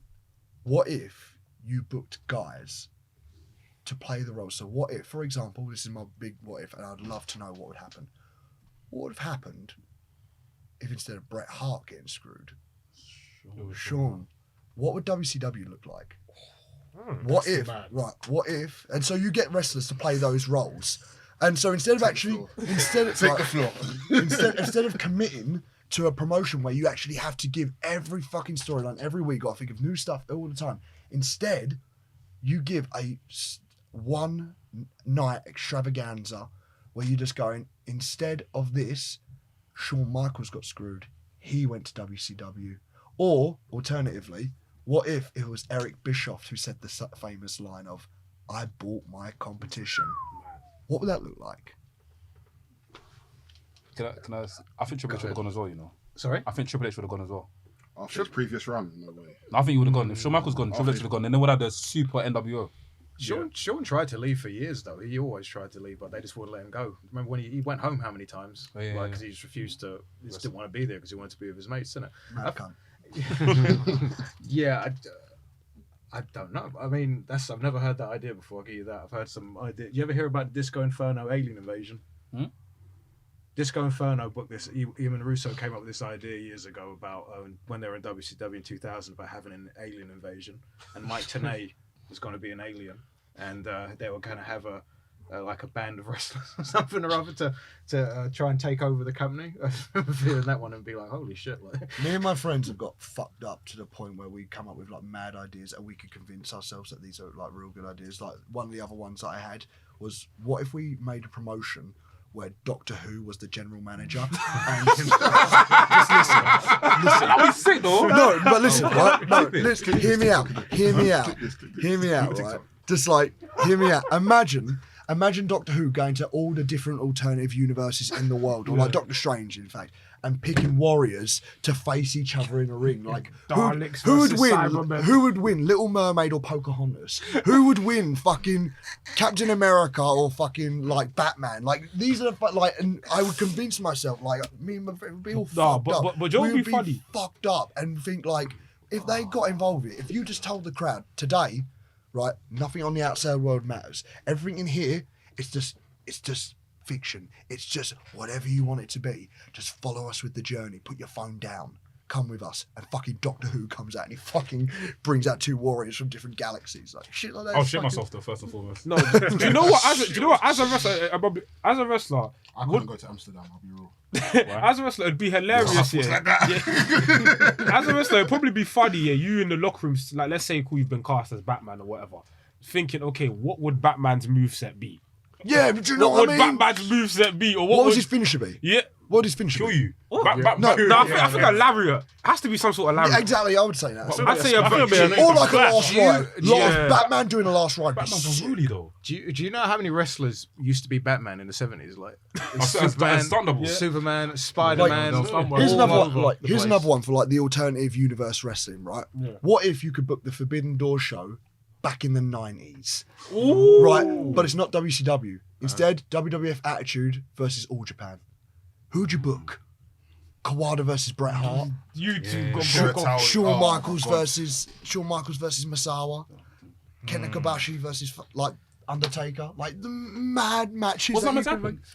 No. Was it Stone Cold or someone? No, All Japan actually had a Tokyo Dome show with WWF. It was the first major show after WrestleMania 6, and the main event was Hogan and Stan Hansen. But Hansen found out he was going to do a job, and he didn't want to do the match. So Terry Gordy agreed. No, I'm sorry, I'm talking shit. It was Gordy that was supposed to do the job for Hogan, and Gordy was like, I'm not doing the fucking job for Hogan. So they asked Hansen to come in, and Hansen had this amazing match with Hogan. Hogan and him got major colour, and Hanson actually done the job for Hulk Hogan. That was like the first time he lost a match in like a decade. But they had Bret Hart wrestled Misawa on that show. I say, actually, What? Yeah, well, Bret Hart against Tiger Mask Misawa. Oh, okay. So yeah, it wasn't Misawa yet. It was No, a year not like, later. but like that's kind of like this is like obviously I get real fucked up, and I know people are looking at me just going like, "Oh, you need to calm down a little bit." But just like, but like, I just think about this like all the time. I'm just like, what could be like fun in wrestling? What could like, and that's kind of that makes me go like, that's actually kind of fun. Yeah. Why don't we do that? Why don't we have like, I don't know, Dan Maloney dress up as Batista for the day and like. UK shows, remember? Yeah. UK shows Yeah, used they to have used the to have the WWE tribute show. Yeah, the WWE tribute show. I would love to do that. Stars in Their Eyes, Kane or whatever. Do you honestly think I want to do Will Ospreay all the single time? No, of course I'll do it because it's my goddamn duty. But every now and again, I would love to put on some fucking chaps and be Shawn Michaels. Oh, just come down like sexy boy playing. But like, IWTV do something. They do similar to the Masked Singer. Where, you have like judges and people guess who the singer is. They have the Masked Wrestler. No. So it's proper. IWTV, Independent Wrestling TV. So they'll get all these independent wrestlers. They'll get them to come and describe themselves, but they'll all be wearing like those like onesies and suits and whatnot. And they'll get them to come and have a wrestle a match. And then they have to guess whoever it is. Whoever loses, they have to guess who it is. but like, just imagine yourself being the booker for WCW and Shawn Michaels got screwed. How would you book it? He's going straight to the moon. He's going to the moon. how did they book Brett?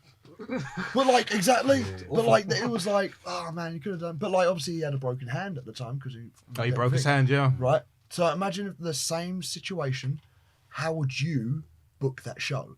And like, that's mad. Imagine the roster that you have there. You got like, you had the WCW Cruiserweights at that time. They had the You best still roster, had like, man. you still had the Radicals there at that time. Yeah. The Cruiserweight division was fire. How'd you book it? An insane amount of superstars as well, like top guys. Just the names that they had. So imagine They it. still had like Chono and Oh, Cogan was Yeah, still there. Hogan. So if you Shono, literally, Muta. as a fan, if you came to one of this and you just suspended your disbelief and just went, all right, I think Will's Shawn Michaels today, like, and just like, and then we just booked it, however the fuck we wanted to book it. I mean, that's so sick. I think that would be like really fun to watch. Like, What's actually mad is that you're actually not universe mode. I forgot to say. So we've got a universe mode which we big up Nafi. We do every Sunday where we've all made ourselves in the game. Actual faces. Obviously, we haven't got a ring of time in real life, but we've this actually is got a kind ring of of time. creepy if you're going to say No. you're just going to copy and paste in my face. No, but someone's done it. Someone's made you on the game. That's so weird. Trust me, it's mad weird. They've made you on the game. All the movesets there. The entrance is there. You can even put your whole song in there. It's proper sick. finishing moves in the game. Trust me, everything's in there. And you're in our universe mode. I always do find it funny when people go, oh, the new move releases. I sometimes look and I go, wait, what's my move in the game? I'm not associated. There you proper go. sick, No, I always think it's funny. I always find it funny that the Robinson special hasn't ever gone in there because there's like only two people who can like double spin Oh, tail so- kick yeah. can never go in the game because they can't find anyone to They do can it. do it. Oh, Here I man. am. Can't get it. There's only two. To be fair, Robinson could probably do it. So if you want to get Paul Robinson, go for it. Sick as guy. Let's quickly go through these. Next question from our guy Gareth Big You Up. Gareth never misses. He says, all right, Shag, marry, avoid. Katie Vick, Who's Bold, Katie Katie Vick Vick, is- Bold Vince, or Doink the Clown. Who's KV? Katie Vick is the lady. I don't think you want to know. I don't think you want to know, Katie. Who's she? Mate, like I can I'd marry respect Katie Vick. storyline. I can respect. She's a woman. But I mean, can she respect was alive at one point. You can't. I just don't like clowns. I love Doink the Clown, man. I don't think you understand. My obsession with this guy is mad. I think even it's mad. Do you remember last year? Not even obsession, but I like this guy. I like the So you're character married so Doink much. then. So you're Let me married get Doink. there, man. Let me get there. Where you got? The original Doink the Clown. The original Doink the Clown was amazing, The bro. evil Like, one, Matt Bourne. what did I try and buy in lockdown, bro? What? The wrestler. You sending me Oh, links. yeah, you're trying to I tried to buy a figurine of Doink the Clown because I like him so much. I've got one. I'll give You it got to one, yeah? I've got Thank one. you very I'll give it much, to bro. See, he's you. me up, man. It's in my shed. I'll give it to you. Thank you, bro. I love Doink the Clown, man. I think he's sick. I wish they had a longer time. I wish the heel Doink the Clown had a longer time. He got fired. He had Yeah, problems, that's tight. and they got Steve Lombardi, the Brooklyn Brawl, Yeah, to replace blame, him. yeah. And also like Waylon Mercy as well, man. Big up Waylon Mercy, man. What's Dan Spivey? Spivey. Yeah, he was another great wrestler as well, man. If it wasn't for him, wouldn't have had Bray Wyatt. Brilliant. So you're gonna kill him? Brilliant wrestler. Huh? Are you gonna kill Doink? No, I'm married Doink the married, Clown, man. He's man. married. Bro, together we go, bro. But then are you gonna fuck Katie Vick? Because that's weird. She's dead. Oh shit, no shit. But then she was a But they woman said that she was Kane did alive that. at one point. No, but Yeah, I'm I'd rather marry Katie Vick because she's already dead, so I can just be like, oh no, she's died. Like, she's already, like, and then kill Doink the Clown because like I don't like clowns. You're And, I married just to marry- Ghost. and then fuck Vince because then I've always got something over him for if I want contract.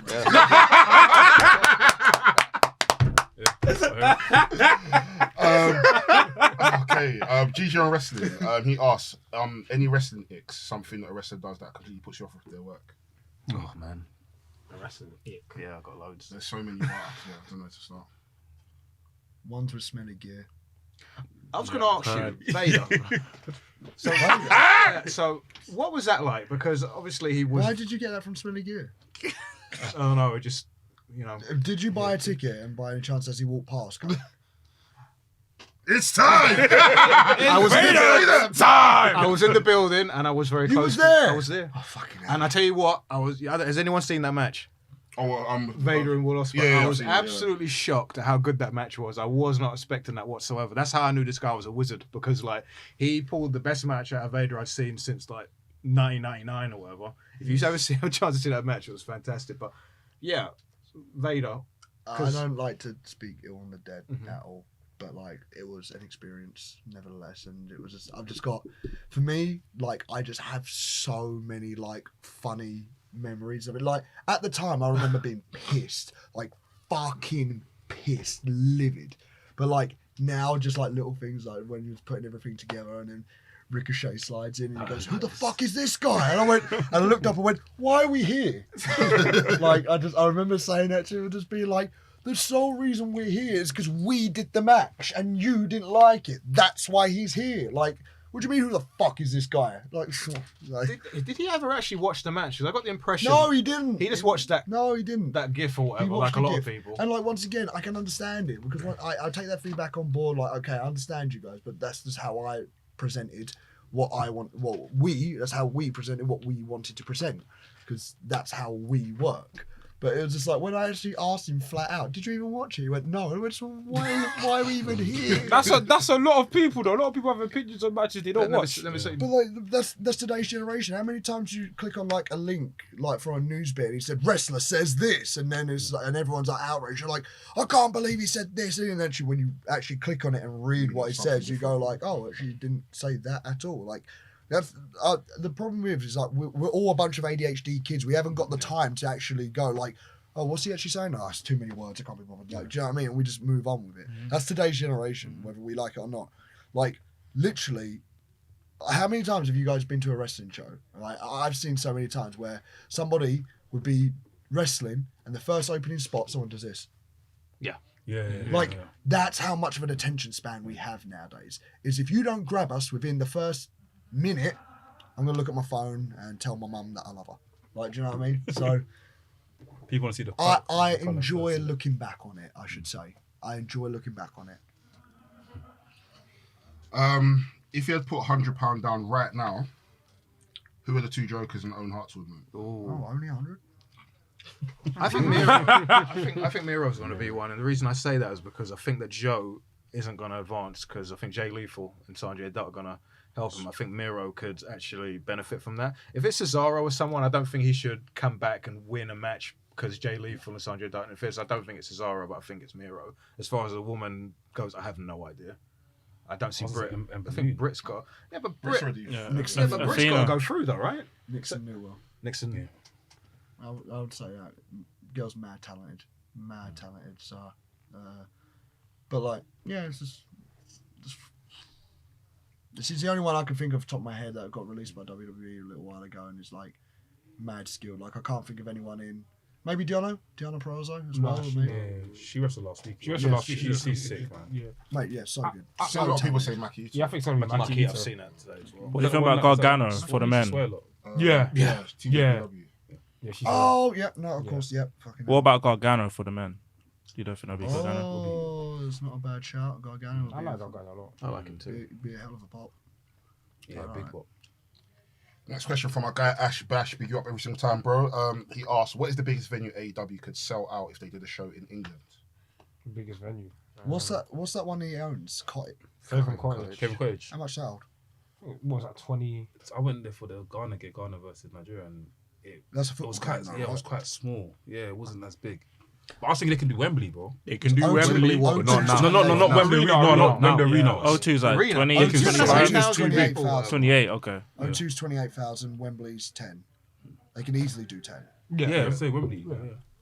I don't think they could do But getting But you say that though, dude. I Like, never know. Yeah. Jay's So- never say so- never. I think they could do Here's- 15, 20. so here's The something 15 that to like 20,000. here's something like just inside. Like when I was doing like a promotion frontline before I sold it, I was looking to do a show in the Indigo O2. Okay. Which Uh, one? the- Oh, the one in Greenwich. North Greenwich. yeah. Oh, Indigo. I was looking to do a show That's a there, company, yeah. and the guy that was helping me out was once again a fan, and very thankful for that. But he said when WWE comes to town and they use their venue, they have an email system where they send emails out saying like WWE's in the building, and then like the majority of them just go WWE's in the building. We're gonna like we'll buy tickets because we can go see wrestling. But if AEW did that exact same thing, where they would like use that email system, because they were going to give it to us. They were going to give it to some small independent company to like use WWE's mailing system, which is mad. But if AEW were allowed to do that and they put on a few faces that remember, like WWE fans remember, like Bryan Danielson and CM Punk, Yeah, easy. That'll be 28,000, Easy. I think they can do it. Jay's never say never, man. They said Ring of Honor couldn't do Madison Square Garden, but they did it. I mean, that was New Japan. Japan. That was a Bro. literally. No, but still, That was they, It's not like Ring of Honor by still themselves did it. wouldn't have though. done They Oh, you They never were know. part You of it. never know. That's the thing. Because once again, we was in WrestleMania season, and like it was like a stone throw away from where WrestleMania was being done, or like at least an American stone throw away. Like you guys are way too big, sort it out. But like you never know. Like they have that many people. Like I even said this a little while ago. Like is WWE doing that like show in Wales? Clash at Right. Castle. Yeah, Clash at Castle. That is a golden ticket for any independent promotion. How many can that place take? 70,000. They've sold like 70,000 tickets. I'm sure they've said that, right? As an independent company, what if you've got a building that can take 1% of that? That's still 700 people. Is it? Yeah, I think it's like 74,000. Huh? Principality has 74,000. 74,000, right? So if like if you got 1%, that's like still 700 people. Why not run a show there? Yeah. Why not like fucking do it and like make a weekend out of it? I know Progress have got a show. We don't mention them here. Sorry, I know we've got other shows been mentioned, but I don't know about anyone else that's there. Hopefully, we can get some news about other promotions going over there and stuff. I would I mean, I'd happily suggest it to Andy, but I don't think he likes being like the piggyback type of guy. But like, I don't see it as piggybacking. I see it as Capitalism. not even capitalizing, but just opening up doorways for fans that might not know that Revolution Pro Wrestling exists. So like, and that's the thing. We've done like a Rev Pro show during WrestleMania season. Why is this any different? Like this is in our back door in a weird way. Yeah, it's a 3-hour drive away, but like, it's still like if we got a weekend's worth of fans there, and we got 1% of that 74,000, 750 people, 740 people, something like that. So why not capitalize on it? So that's what I'd say to all like the independent promotions that want to run it. Like, why not? Like this is a business at the end of the day. Vince McMahon didn't get anywhere by like not stepping on anyone's toes. Do you know what I mean? Next question from our guy Lincoln. We drop every single time. He says, "Now that I see this GIF, to say Will Ospreay's moveset has evolved over the years is an understatement. That and his physique. Which other wrestler do you see following in his following in his footsteps? In terms of the next few years, they're going to progress with their physique and their moveset." He thinks Dante Martin. Yes, like phenomenally talented guy, real good height on him as well. Like he's like really tall. I'm gonna shout out to my boy especially just because like I brought him into my group for a reason. But Akira, like I do see a lot of myself in him. A lot of people don't want to give him the chance. A lot of people don't think he's got it. I can see it, and I know, and I think he will change. I don't think he'll be a heavyweight because of his size. Like, because being a heavyweight, you do have to like kind of have like a certain reach as well, and it's the way that you wrestle. But I do see him evolving over the years that come by. Dan Maloney, I can see him being like Dan's got something real about him. Like my dream match, honestly, for him is him and Eddie Kingston. I want to see them just like if those two just on a microphone together. Like if you ever talk to Maloney, man, that guy's a G. Having a chance to win it, he's always on the Man, move, he's man. a G. He's just a gangster. Just talk about like just literally just talk about the things that he does. He'd probably never be able to do it on air, but just like things that man's seen and done, like actual gangster, but sweet boy, absolute sweet boy. Next question from my guy Penfold. Big you up every single time, bro. Does AEW need to use Double or Nothing and possibly Forbidden Door as a complete reset? Why? Why? It's making money. Well, they need to reset. No, No. there's nothing to reset. He's just unhappy that some people aren't being booked, probably. Yeah. Next question from our guys Blacksmith Apparel. Big you guys up every single time. Who has the best and worst attires in wrestling today? Today. I'm throwing my hat in for the best attire, man. Like, Yeah, no, I can't lie. Yeah. Mate, The lion shit. a giant fucking lion, like on my shoulder. Like no one pulls that shit off. Trick as well as that. I think like the people that made that. Oh my god, I'm gonna butcher the name if I don't get it. But like Serena makes my jackets. I'm not gonna do the Wi-Fi bit. I think it's like Eastwood, and like she makes like it's all cruelty free. So it's all like really like I love shit like that. It's not a real. There's no such things as green lines, people. I'm sorry, but like the detail and the thought process they put into it, and like my next jacket that they're making, it doesn't have a lion head or any animal head on it for the next one, but it actually has like products that Versace used, and it's honestly the most expensive thing. I like it when you do this with the katana as well. When you I- come out with yeah. the katana, The whole thing behind that was I wanted, because I was moving to Japan at that point, Mhm. so I wanted to show the like in my like this is the assassin, like the Assassin's Creed vibe, Mhm. but like for them an assassin would be someone who knows how to master the sword. So that was me saying that I'm ready to embrace the Japanese culture. That was a real like under level poetic way of saying like the assassin's ready to become the samurai in a weird way. Well, kept the assassin. I like Cody's attire though, man. I'm a big fan of Cody's jacket. That's from like a superhero thing, right? Homelander. Homelander. Yeah. Yeah, the boys. That's definitely from Homelander. So who's the worst? Worst Who's attire? the worst? Who's the worst? What's the time? I can't remember. Who has That's the bad- thing. You see, when people Actually, ask no, these it is, questions, no, they it is. put you on the spot. You can never Do you know remember. what it is? But then when we talk about it like weekly on No, the the podcast, thing is, you know what attire I hated back in the day? Like, well, he doesn't wear it anymore. I don't like Kenny's DDT attire when he's in all green and he's in pants. I hate that. You know, I didn't like didn't his, mind I didn't it. like I his, liked his house leather tights. tights. You know the shiny one that he used to wear Oh, when yeah, he first. yeah, yeah. I used to wear the elbow. I used to hate I that. hate that shit. Where it looked mad baggy. I hated that. I remember Most him wrestlers once, can't pull off pants. I remember him telling me once upon a time when he was because he wore the trunks when he was a junior heavyweight. Yeah. When he first came And in. he said along the lines of like when they asked him to move to like be a heavyweight and to move up to that level, he put on like a little bit of size but not enough. But because he wore tights enhanced the top half of his physique more, so it covered up the legs in a weird way. So like the tights are almost like a hidden way of enhancing your body that little bit more. So like, I think it's a very kind of thing. Cheat code, yeah, exactly. Cheat code. Yeah, no. Next question from our guy in the Bill Dad. I really love this question, and this will be a good debate for everyone. Who is the current best wrestler in the world from each region of the world? So UK, Japan, North America, You can't even and question then Europe. You, like, I'm not even joking when I say this. I say that with every bit of fucking fibre in my damn body. There isn't even a fucking question. It's me. Okay, so we all agree it's Will.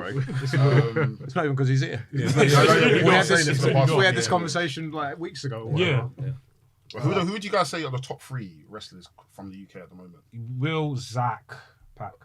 Yeah, I was gonna put Will Oki. Zach Pack. Oki's really. I don't think he's there yet. I think Think he's no. I think he is going to be. I think there is something very unique about him, the way he sells, the way he is able to make you feel and get behind him. I'm very curious to see if he can transform that, because he did the same in Progress. I won't mention him. He did the same, but the Progress fans never took to him. The Rev Pro fans did, and that's a credit to Andy's booking and the way that he structured things. So like, big up to Andy to like the way that he booked Michael. But like, I would like to see him in a different scenario. Like, what if I put him in the best Super Juniors? Do you think he's going to get over in there? I personally think he will, but maybe to Japanese fans, they won't know because they can't speak the language. However, they can feel emotion, and he. He's in terms of selling, like in terms of storytelling, now Oku is so amazing.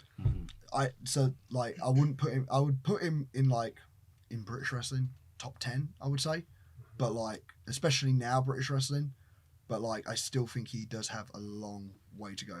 Because you got guys like even like Dunn, Bate, Devlin. Yeah, there's a lot, but the British scene stacks though. Yeah, stacks. No, we had a great scene. We had like a fantastic scene. We've still got like phenomenal workers. It is just like I know it's in the rebuilding process, but like motherfucker, I've been dragging this fucking corpse that everyone's been saying, and like I've fucking CPR'd this shit. And me and the Aussie boys have fucking we've resuscitated this fucking scene, and like we're gonna bring it back. We're gonna bring it back to fucking Copper Box Arena, sell out that motherfucker again. Yes, one of these days. I'm please. telling you, just because I believe it, fucking heart. I believe in that roster. I believe in British wrestling more than anything. But America. Let's go to America. Yeah, America. Best in America. So Danielson. yeah, Danielson. Yes. Danielson. Kenny's Canadian, so like. Yeah, it says North America. So North America.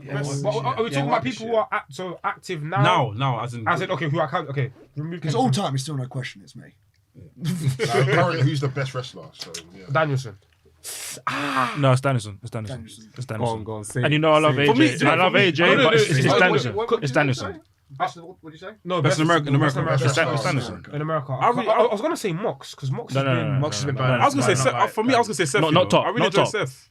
He's not top. But he hasn't worked. I don't think He hasn't. Nah, He hasn't. He's not top. His He's match It's with Danielson. Cody's. These two matches with Cody have been good. Been good, yeah. Like, but Dan- I think like he's like, I don't know. Like, I really do love Seth's work. I think he's like, I think you can see he cares about his job, and he's been given the ball and he's running with it. And I think that's. But I just don't know. Like, I can't. Other than the Cody match, I can't. But then again, I don't watch WWE that much. Yeah. I do watch AEW, and like for me, Danielson, there's just something just raw about Danielson. I he's love different. He's on a different. But level. then I can see what you're saying about Moxley as well, though. Yeah, that's the thing.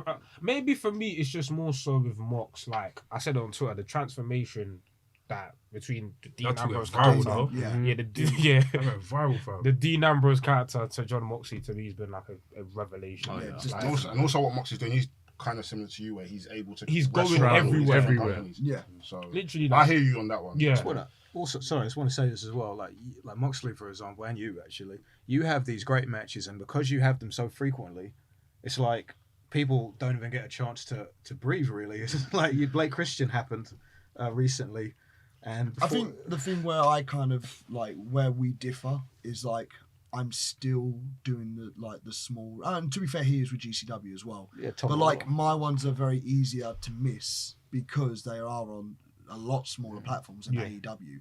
So like where Moxley can put on like a barn burner with Kenny and Danielson or whoever that he wrestles, like you have to be a real independent fan to kind of see my work. So like I can see like with Moxley, like I can see why people would be like, yeah, Moxley and Danielson, Moxley and Omega, and I mean, do we just limit this to singles wrestlers, or are we talking the Bucks as well? Like, 'cause the Bucks. No, I mean the Bucks are the best tag crazy. team in the world. Like- Well, actually no, No. FTR right now the best tag team in the world for me. But Yeah, Aussie opener. yeah, mate, Aussie- the Aussie boys. That's You coming have. Right, I need to Carl say this. Fletcher and Like, Yeah, watching them live. you have No, no no, idea, yeah. and I mean this to every podcaster, every promotion, every single person. You have no idea what they're about to do. The moment those doors to Japan open, like there's like the game is over, boys. Like you've got two lads that were meant to go back in 2019. They're meant to go in 2020. They're meant to go in 2021, and all of this is now just built up fucking anger and like ready to be like, fuck Yeah. you. I know I'm better than you. because the IWGP tag team division is ready. Like it's ready. Yeah. Oh, it's more than ready. It's ready for somebody Like- to come in and take over. Like I can't wait to see Aussie Open versus TMDK. That's gonna be. Oh mate, that's gonna be a banger, and like that's Like, so seeing more Mikey Nichols credible. and Shane Thorne back together. It's Oh, so yeah. much So more happy, cool man. as well because once again, Yeah. mate, yeah, I've seen, you know, I watched it back. Yeah. I was And Bad Dude Tito, he's He's been incredible. wearing a mask. I like innit? it. Snapchat, innit? Yeah, So I didn't know it was him. that was good. Not released, yeah. So wait, one more. Wait, was it best in Japan, innit? Japan and then Europe. Okada. Sukada. Okada. Mexico being To North spice it America, up, I of will course. like. I think Okada is like no matter what. Like I feel like you can put Okada as the draw. Like anytime he's in a big match, it's watchable. But like, I'd like to throw this one under there, and I'm just gonna say I think Shingo is. Oh, I was about yes. to say, Yes. Shingo's phenomenal. I feel like He's phenomenal. like the weight He's phenomenal. the weight that he carried like, especially when I couldn't do it. He did Like, so well. He did it, and like, although like he is my rival, and I will always go like, let's go head to head. I love getting a ring and fucking him up. It's one of my favorite things to do. Your rivalry doesn't miss. But like, It doesn't miss. It does. It's what happens when you put the best in England and one of the best in Japan together. Yeah. Right? It's just when the best are in the ring, they perform the best matches, and like one day it will happen again. But like, for me, like I don't know what it is, but this longevity, is that the right word? Longevity. Yeah. Even his stuff back in Dragon Gate, dude, was next level. And like, Even his Ring of Honor stuff. stuff in I PWG can't lie. as well. My fantasy thing would be United like just you United Empire versus LIJ. Just you lot going at it. Naito's the only one I've never faced. Naito's so I can clearly see that New Japan are probably going to save that one day. Yeah. But like the day does happen, like me and him clashing like a tag match recently, and it does fascinate me because like we are two completely different dudes. Yeah. You have the tranquilo, relaxed vibe to things, and I've got no fucking chill. And if I've got an opportunity to smash you in the back of the fucking head, I will do it, and I will take every fucking opportunity where you sit back and you wait for yours. I think that's the. Yeah. I think I'm very curious. Because I feel like obviously you don't have to give away spots or anything, but I feel like you'd have a counter for Destino. I always do. I've got a count for I everything. feel like you'd have a counter for Destino. I've got a count for everything. I'm an animal when it comes to this game. New Japan and Noah dropped a few seeds during Night 3 of Wrestle Kingdom. Could you potentially ever see United Empire versus Congo? That would actually fascinate me. I've always been a big fan of Nakajima. I love his stuff. Even when he was, I think is he like an adopted son to Kensuke? Is it something like that? So his adopted son. So I've always been a fan of his work. But like, and I'm saying it, there is only one name from Noah. Like the rest of them, like fair play to him, good luck to him, whatever. No mate, no, nowhere near. No, Genji? Marufuji. The OG. The fucking G. I grew up watching that, man, and like I love telling people this. Like when a lot of people when they sign with obviously New Japan, they obviously like, oh, I'm going to use this as a platform to go somewhere else. When I watch Okada and Marufuji, King of Pro Wrestling. Yes, the title match in 2017. Yes. Yes. I got to peek my head through the curtain because everyone normally watches through the screens, right? If you're in the factions, you watch at the screens. Instead, I went by the curtain, and there wasn't a single time when they were silent. They were either booing or cheering, and there was this weird vibe of like Noah fans and New Japan fans. It's an actual thing. Like there are. Like, you wonder why like there's certain times when like you can't fill certain houses because there are Noah fans and there are New Japan fans, and if they run on the same day, like fucking that's why we can't get some of the houses sometimes. But like there's always that thing that just like I've stolen so many of Marufuji's moves. He's like literally an inspiration. Like he's literally everyone's dad. Like I remember bringing him in like for like a London Lucha Forever show. God rest Ryan. But like I remember bringing him in and just telling everybody. I remember like, have a look over there. That man is Naomichi Marufuji. He's probably invented every single one of your moves. People don't understand. Curb stomp, he invented it. Yeah. Spanish fly, he invented it. Slice spread, he invented it. That thing where you hit the ropes and then he hits the same ropes, he invented it. Let's not touch those moves today, guys. Let's show respect to the man. And he just done this. Does that mean to be here? If I've ever met him, I'll probably cry. I'll be real. Yeah, no, dude. My friend's one had a match with Kenta. He showed me a while back. Yeah. The junior heavyweight specials. That's the guy, yeah? Yeah. That's the guy, yeah. That's what he's one of the greatest of all time. As in, 100%. for them two, like I feel like it's the only series that I've watched, maybe outside the Kenny That's and when they both Omega, flat out where after. every single match has gotten better. Yeah. That's when they As both in, it flat goes out. from When they 10 both flat minutes. out after, innit? Yeah, so it goes from 10 minutes to 20 minutes, 40 minutes, 60 minutes, 70 minutes. The 45-minute one that they did, I can't remember where, but it's the one where Fuji fucking. Is that the one in a draw? Oh man, yeah. No, it's the one where he he hits does himself the on the moonsault. throat. That's one of my favourite matches. Like, if you want to see like the amount of respect I have for Marufuji is like unbelievable, right? But like obviously my mate Paul, who's like my big brother, he's always looked after me. He realizes how much of a big moment this is for me, like Marufuji. So I'm just like, hey, like everyone just show him respect, like he's Marufuji's son. And Paul just decides to nerve rattle me up and just be like, nah, mate, I'll call him son, daughter, wherever you want in his country, but in England he's Fuji, bruv. And I was just like, Paul, please don't ruin this for me. This is a big deal for me.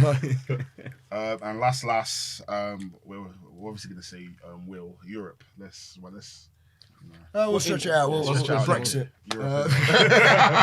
Europe. What is Brexit? I have no idea. In Ilya. Dragunov. Walter. Walter. Yeah, it's Walter. I mean, Walter, I don't know. I haven't really seen what he's I done. don't watch the I can't lie, Ilya. A lot of squash matches recently. Oh, though. currently, I can't lie. a lot of Ilya squash and matches. Jordan's match that they had last week, I can't. A-Kid is sick, bro. A-Kid is amazing. A-Kid. Kid is sick. He's coming out of DLC next Very- month. Yeah. Like, very A-Kid is nice good. boy as well. I remember when he had no money. Bless him. Oh, bless. I'm very happy for him. Could probably answer one more question. Another question. Actually, no, let's answer Jimmy's question. Big up, Jimmy. What do you consider the worst storyline of all time? What is the worst storyline of all time? There's so many. Progress so is just many. not very well. I won't mention it. Do you remember I just done a real bad one, like a real. Okay, no, this one isn't Only the because worst. Kyle's told me. I don't watch the product, but Kyle told me this storyline, and I was just kind of, that makes no sense at all. But go on. I was gonna say it. Yeah, when Rick Steiner was beefing, what's his guy called again? Chucky. Do you remember that? And Chucky came out on TV. That was shit. What the hell was that? What? That's advertised in the movie. That was Chucky the doll. I can see why they do That was that. the storyline they came But out. I can see why they do that because they're trying to advertise Chucky the movie, so then they've got to play ball in a weird way. So you got to put yourself in the promoter shoes there. Oh, we've got to advertise Chucky. How do we do it? I will bring him out on WCW with Rick Steiner or whatever like that. So I can see it from their point of view. The Katie Vick one always stays in my head. Like you could not convince me at all to hump a dead body, like ever. brilliant. Like That's you, wild. you can't. And the payoff. Like Kane still loses. Kane lost. Yeah, Kane loses. the, And the title gets dissolved into the. Come on. For The, 4 um, months. It was God. the 9 Hell in a months, bro. Cell Bray Wyatt match as well. I felt so. Oh bad. no! Hell in a Cell, bro. That's one of the worst. That's a travesty. That's I think more like that's not a worst storyline. I'd say that's more of the worst like ending. But like I felt so bad for Seth on that. Like honestly, like a guy that actually just really loved the company. Seth was actually vexed, isn't it? Yeah, he said but, he got into an argument with Vince afterwards. I see. I don't know what it is, but like everyone that I've ever talked to post WWE, there is a lot of anger there, and I think that's one of the things where like once again I'm very blessed because I have no aspirations of going there, right? But like I think I remember Regal saying it sometimes. He was just like, go out and be a wrestler. If you want to go do a G1, go do a G1. If you want to do this, go do that. But the moment you come here, you lose all that control. This is a lifestyle. And even like, as much as I love wrestling, I like taking a break every now and again. Like, do you know what I mean? I want to like have all my friends around my house and do things that we're not meant to be doing and just like enjoying ourselves. Amsterdam. But like just enjoying yourselves. And I think like once it becomes a lifestyle, then I think that you start to lose that love for what you do, and the moment you start losing that love, then what is the point in doing this anymore? Like we're in spandex fighting in front of people, like it just like doesn't make sense. But for some reason, like we have an attraction and a love to it. So on that, just gotta like, I think that's why I've never seen the fascination in going. I love the fact that I can go do a tour, I can go be a rock star, I can like fucking rip my shirt off and Japanese women are going, wow, like, like oh my god, like fucking touch around, and they're just like that. But like, and there's certain things about Japan where like you can't go to a Gold's Gym if you've got tattoos, you can't have them on show. Oh, that's Like, mad. so it's mad shit like that, and like, I don't have a single tattoo. Like I've been tempted, like, but I don't believe in anything enough to tattoo on my skin. But like when it comes to like WWE, I do think Randy it's, Savage on me. and you believe in Randy Savage. Nah, my mate just wanted to practice, so I let him. Remember. So that's a belief. So that's a belief in your friend then. That's a belief in your friend that will do a good job. But like, no, I think that's just kind of my thing with WWE. It is a lifestyle. Yeah. No matter what, it Yeah. is like it is your life, and like I think but I feel like Vince does say it quite a lot. Like once again, I don't know him, but like in interviews and what I can gauge, like he says, like I don't own a wrestling company, I own an entertainment company. So that's gonna sound like such a dig. You guys aren't wrestlers, you're actors.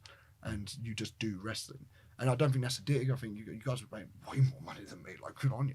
But like, I just feel like that's why when I say like proudly, best wrestler, like I'm a wrestler. I'm not an actor. But I know you guys can wrestle, but you're just not really allowed to show it. I guess I don't know. Like I don't want to seem like I'm taking shots. I'm not. But it is just like I don't really know. Like other than you want to make a lot of money and retire. That's what WWE's kind of for these days. Yeah. I think worst storyline for me was Triple H Booker T WrestleMania 19. Oh, that was so bad actually. fucking bad. And didn't even give him the win in the end. Happy That's so- loss Yeah. still. He lost. I can't lie. Bruce Pritchard said that it wasn't racist. It was because he was a WCW wrestler. So that's what Triple H meant. Let's move on. I'm not having this conversation. Yeah, that's Bro, I just realised one of the thing Pirate trying to lock us off. The camera turned off because of the plug. But yeah, man, it's been a sick episode, man. Honestly, I've enjoyed it. Thank you very much. We have to do this again. Ospreay, man. We've got to do this again, bro. I don't know. I would honestly, I'd love to do it again. Once again, thank you guys. Like, I love the energy and the vibe that you guys brought to York Hall. And like, if you can, please come to every single fucking show because it makes it so much easier to work with you guys because you guys are actually like a part of the show and you make it enjoyable. But like, more importantly, just thanks for like supporting New Japan. Like, when I watched the Forbidden Door one that you guys did, and the passion that you guys were talking about, like who actually came up with the name Forbidden Door. And it was like it was actually Tanahashi, and like it is Tanahashi. But it was- I said it. I said it. but like I just generally like you guys can clearly see you love what you're doing and it shows and it's like I mean you're in a fucking lovely studio. Last time I did like a podcast I was in someone's living room. It was a bit weird actually. But like I'm grateful to be here and thank you very much for having me and thanks for supporting New Japan Pro Wrestling. Thank you, bro. Bro, thank you, Honestly. man. That's what I'm Bro. Thank you, bro. Imagine thing that I met you a few years ago, took a picture now. Yeah, bro. Like, bro, I'm just even mad. Come on, man. Essex Same, boys. same, like, trust me. I mean, Essex boys, man. You used to live in Essex as well. Did you? Yeah, I live in Dagenham. I still live there now. Yeah. My mom's house, Dagenham. Where I'm a Dagenham boy, yeah. you live at? Well, is it Raynham, right? I used to, now I'm Trafford 100. Trafford 100. That's on the corner. I could drive there. Yeah, I was going to move Could drive there. I'm in I did Rayleigh. drive from there. What's this? Oh, I used to work there. Where? Yeah, but Mastic Point in. Obviously, we work all over, but my main office was there. So you're telling Really? me I can bump into you in a Asda or something? Whereabouts are you again? So like Dagenham near what's this?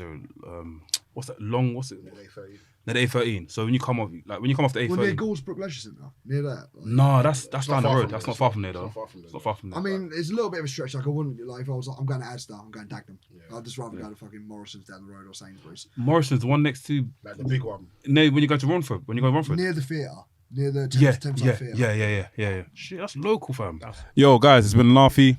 Doughboy. Knowledge. Lucha V. NK. Laps. Ospreay. This is WRESTHINGS, the coolest fucking wrestling podcast in the world. If you're not one of the best in the world, you won't come to this podcast. Let me be real. You see it. And as we always say, by the man them, For the man them. Bow, Pussy Jade Cargill. I fucking love you to bits. What you gonna say? Nothing, but I'm just like, wow, brave. Shooting your shot. She's a married woman. Yeah, she is married. Catch you guys next week. You just got to the end of the podcast, and if you've enjoyed what you've listened to, enjoyed what you watched, enjoyed the vibes, make sure you like, comment, subscribe, and we'll see you on the next episode. Bow.